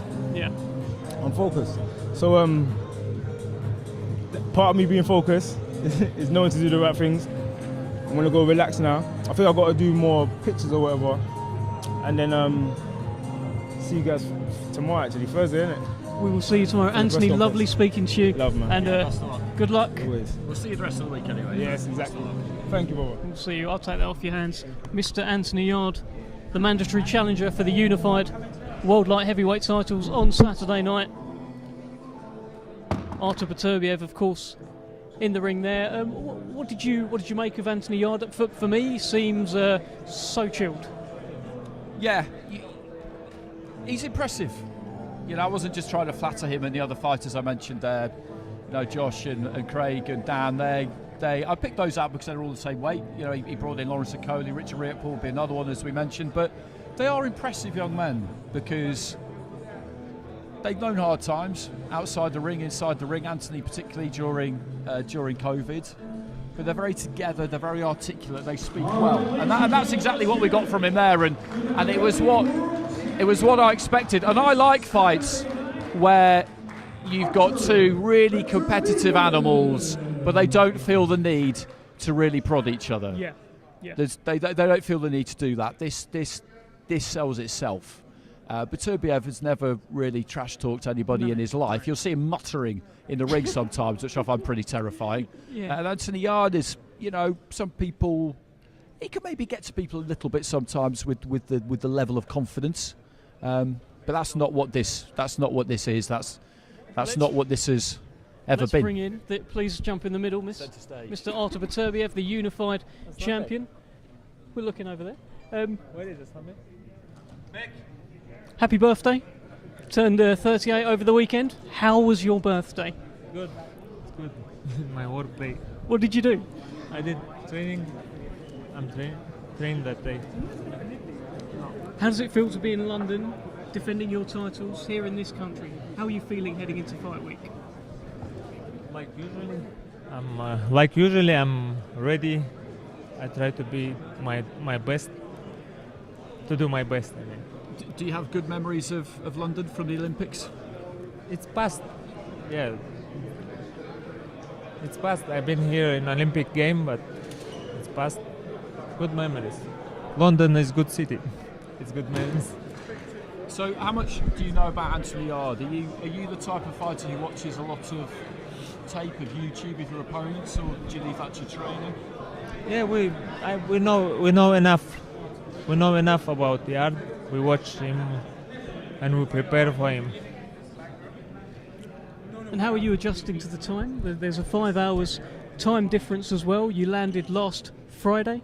How are you adjusting? Are you still tired? Are you catching up on sleep? How does it work? It's very well, not bad. You're good. Yeah, I'm good. You're ready. This is a fighter who is ready. There has not been any trash talk in the build-up with you and Anthony Yarde. Very, very respectful. Why do you think that is? Because it's boxing, Boxing is it's for. It's not like in boxing. I think it's never been trash talk. I think so. Boxing in gentlemen, I think so. I don't know. Well, you see a lot of fighters do trash talk. I mean, Adrian Broner's but called... they do it. They choose that. I never did, and I'm continue like this. You said that you were going to work on becoming faster. We are now here. The fight is on Saturday. Are we talking to a faster Artur Beterbiev than what we were talking to before?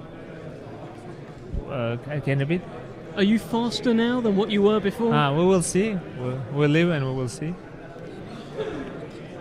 Is boxing in the UK as a professional something you've always wanted to do? Because we get big crowds over here. Boxing's very well supported.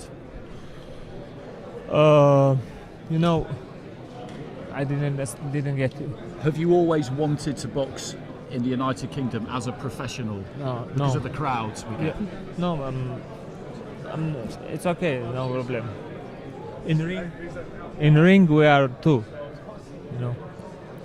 What's going to happen in the ring on Saturday night? What can you tell us? Give us a little preview. Come on, give us something, Artur. We'll see. I don't know. We'll see.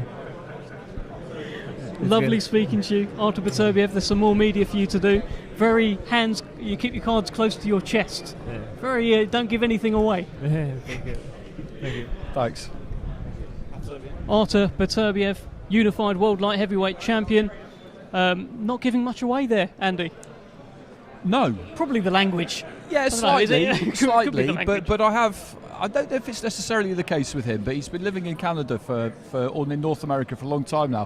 What I have found sometimes is that people will speak better English than they let on occasion, because it means that they don't have to spend as long doing media, but not just that, it also maintains this aura of kind of mystique around them, and I like it, because Usyk again, his English is a little bit broken, and that's where we get the kind of phrases we've got from him down the years. I kind of like it. It just makes us feel like this is a rare breed of fighter we've got here, and we're not really going to get anything out of him. We really will see him in the raw, in the ring. That's where he's at his most articulate. Absolutely. And I think that is definitely true. Because that's where he's at his most articulate. What a great thing to say, Andy Clark. But he is though, isn't he? Yeah. He is though, and I can't wait for this. Even just today, we got just a little flavour of it, a little kind of dash of it. And yeah, I thought they both looked great, you know, in terms of their demeanour. They didn't do anything in the ring, but that's fine, that's normal. But in terms of their demeanour and their physical shape, I didn't want to get too close to him there, Artur. You know, I just feel like I might fracture my elbow if I sort of touched him too Go hard. anywhere near him. Yeah, he's very solid. Yeah, he's a very solid man. So tell me this: he didn't give much away there. It feels like he doesn't really want to be here. Fighters don't really want to be doing this stuff in fight week, do they? They just want to get on with the fight. So he's got this today. He's got the press conference, and then I guess it's the weigh-in when he's on the scales. That's probably when the flick switches. Yeah, I think so. I think the more experienced you are, the later you can kind of leave it to flick that switch. Because, like Anthony said, this week is all about conserving energy. You've got demands on your time. You've got to make the weight. You've got to check weight. He mentioned he would have done that today. Yeah, exactly. Because they're 3 days out. They would have to be 5.25 pounds. They'd have to be within that, so 180, something like that. They'll both have done it, I'm sure. But it's just another box you have to tick. And what you can't do is waste any kind of emotional energy. And you can see that Beterbiev absolutely isn't going to do that. Probably one of the reasons why maybe he's not as celebrated as he should be, as we've discussed previously, is because he's not really interested in anything other than fighting. He's not really interested in doing the press that much. He's polite, as you can see there. He's perfectly pleasant. Yeah. But, you know, I think even in his native tongue, you wouldn't get that much out of him. I've never really heard him or read him quoted extensively. I've never really been able to unearth these little nuggets like we got from Anthony about the sparring at the TKO. You know, that's great. There wouldn't have been any point in asking him about that because he would have just said, well, it was 10 years ago and I don't really remember. He just won't remember, yeah, exactly. Well, look, it was great to see him, Artur Beterbiev. Great to see Anthony Yarde. Great to see all the boxers on the undercard. Great to speak to you, Andy Clark. It's been a pleasure. This has been very useful. Yes. For research purposes, turning up to everything during the week is just, you do all your other stuff and get the background and make sure you know what they've done in their career and all of that. Most of the time they're guys you're familiar with anyway, but this is the real juice, isn't it? Yes. Coming to everything during the week because you just get that great feel for it. Yes, and you get that great feel for it. Sort of the great jokes as well and the great company. Yeah, you do get that. All adds to it. This has been Andy Clark. You have been watching the public workout in Fight Week ahead of an absolute monster on Saturday night. Well, actually, we're not going to go just yet. We're going to have a chat. We're going to bring in trainer Mark Ramsey with Tris Dixon. John Scully. I've got John Scully. John Scully. It's John Scully. We're going to keep talking here. John Scully, welcome. Welcome. Yes, sir. You are some heavy artillery from what. America. Actually, been with Beterbiev for a long time now. I was saying to you earlier, how's the Beterbiev age 38 different to the Beterbiev age 32? Honestly, and I mean it, I'm not just saying it. I've said this, you can see online, I've said this. I think he's the only guy I've ever seen who's gotten better in his mid-30s.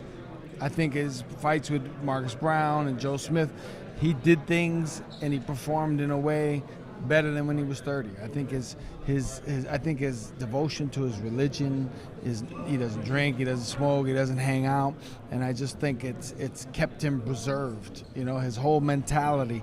He's like a 28, 29-year-old guy, not 38. Some people might have issues with inactivity. How's that? You know, he alleviates that because he trains. He's always in shape. You'll never see him not able to do things physically. He's always in good shape. His mentality is always within range of being ready for a fight. So I don't see it as a problem. How are you guys treating Anthony Yarde as a challenger? I mean, it feels like this fight, after the win over Joe Smith, all the talk was about an undisputed fight with Bivol. Right. And that was all the chat that I'd heard. And then suddenly, you've got to fight this Anthony Yarde guy. You're coming over to London for this fight. How are you guys looking at this fight? How are you treating it as a camp? Every fight with Artur, and with anybody, but especially with him, is a big fight. We train the same for everyone, like super hard, super detailed. We watch the films. And I would say it's funny, but like Artur could fight the mailman. And he's going to prepare for 7 or 8 weeks, and he's going to do everything he needs to do to destroy the mailman. Okay, well, I mean that's bad news for the neighbourhood, right? No, no There's got to be a deliveries. pun about rounds in there. It's got to be rounds, delivering a knockout. There's all sorts of stuff. Do you feel like he's as celebrated as he should be, Artur? Because in my mind, he probably isn't. Because you look at amateur and pro, 18 fights, all by knockout, unified champion. There's not really any more he could have done up until this point, but he's possibly not as high in the conversation when it comes to the world's best as he should be. Well, I'll tell you, it's a simple reason. Because we live in the era of social media, and you become famous by talking and having a big mouth and saying all these things and doing flashy mitt work on a video that means nothing. And you know, these guys, everybody said this guy's really good, and I said, well, you ever seen him fight? Nah, but I saw him doing mitts on the Instagram. You know, so if Artur was out there talking crazy and doing, you know, if people saw him work out and saw him, he hits the heavy bag, it sounds like George Foreman hitting the heavy bag. It echoes throughout the gym. If people saw that, he'd be way more famous, but he doesn't care about that. He's not interested in fame and all. He just wants to win and support his family. So if he could beat Anthony, then, you know, obviously he would want, but you would want for him that real defining fight, maybe a Bivol. Oh, Artur is a unique. It's funny to me because he's not a boxing fan. He didn't know who Anthony Yarde was. Like Anthony Yarde, until Artur saw him today, could have walked up to Artur a week ago and said hello. He wouldn't even go, hey, how you doing? Like, he wouldn't know who he was. He doesn't watch boxing, he doesn't care. So he's unique in that way, you know. But let me ask you one question. You're a big advocate of Roy Jones, your old sparring partner, who obviously went up to 175. Yeah. Beterbiev against Roy Jones at 175. How does that shake out? That's rough. Hey, you know, and it's tough because Roy was very smart. One thing about Roy, I think he's one of the smartest fighters ever, in terms of he would never trade with Artur. He would never slow down and stay on. Like Roy liked to go on the ropes with a lot of guys. He wouldn't do that with Artur, and if he did, he wouldn't do it more than once. You know, so I mean, it's tough. It's a tough proposition to beat Roy Jones at any weight. But if Artur lands, you know, we got a different fight. And you know your history. Obviously, you were friends with the late Archie Moore as well. So, when it's all said and done, do you think Artur's going to be in the conversation for the best ever at 175, top 5? I think if he does what I assume he's going to do, and you know, beats Bivol, and listen, if he fights Canelo, I think he's going to be so strong and big. I think he would destroy Canelo. Honestly, I think he would destroy Canelo, and I think people are going to realize they're going to put him in that conversation. The only drawback is he won't have had a lot of fights. They'll say, well, he only had 24 fights or whatever it would be. But in terms of head-to-head matchups, anybody in history is going to have a problem with Artur Beterbiev. Like, that's just facts. Tell me this, John. I asked Artur Beterbiev this question, and he said you'll have to ask my coach. So the question was, why are you the only world champion in boxing who has knocked out every man that he has faced? He doesn't know. How does he do it? He's got, I mean, it's just power. Like power is the ultimate equalizer, right? You could match up any two people on the face of the earth and say, well, this guy's faster. Well, if we do this and if we do that. But once you have that concussive power, it erases most of the other guys, you know, intangibles, his good intangibles. It's the true equalizer. So as good as Artur is, which I think he's extremely underrated, he's a much better boxer, he's a much better technician than they give him credit for. But that power erases everything and changes every fight. As soon as you see these guys, as soon as they get hit, you see their whole program, their whole mentality changes. Okay, well, tell us then, what's going to happen on Saturday night? I mean, I've never been a guy to predict, but I'm not expecting to lose. You know, I'll say that. I think honestly, I'm very the mentality of boxers, the mentality of boxing. I look at everything, and one thing I thought when Yarde, he broke down against Kovalev. He did. He broke down, whatever, mentally, physically, whatever. He broke down, and the pace of that fight was not a heavy pace. It was almost kind of weird the way he broke down from a fight that wasn't that intense. I think he's going to find out very, very quickly that the intensity level is going to be a million times higher. If he can deal with that, more power to him. Okay, brilliant insight. Thank you so much, Tris, for bringing in John. John, thank you for speaking to us. Yes, sir. Andy, thank you again for joining us on this stream. And thank you, everyone, for watching. We're live Saturday night on BT Sport. It's a huge monster of a main event. Artur Beterbiev, the unified world light heavyweight champion, defends his crown here in the UK against Britain's Anthony Yarde. We probably don't need the judges for this one. And look, we're all looking forward to it. We'll see you tomorrow for the press conference.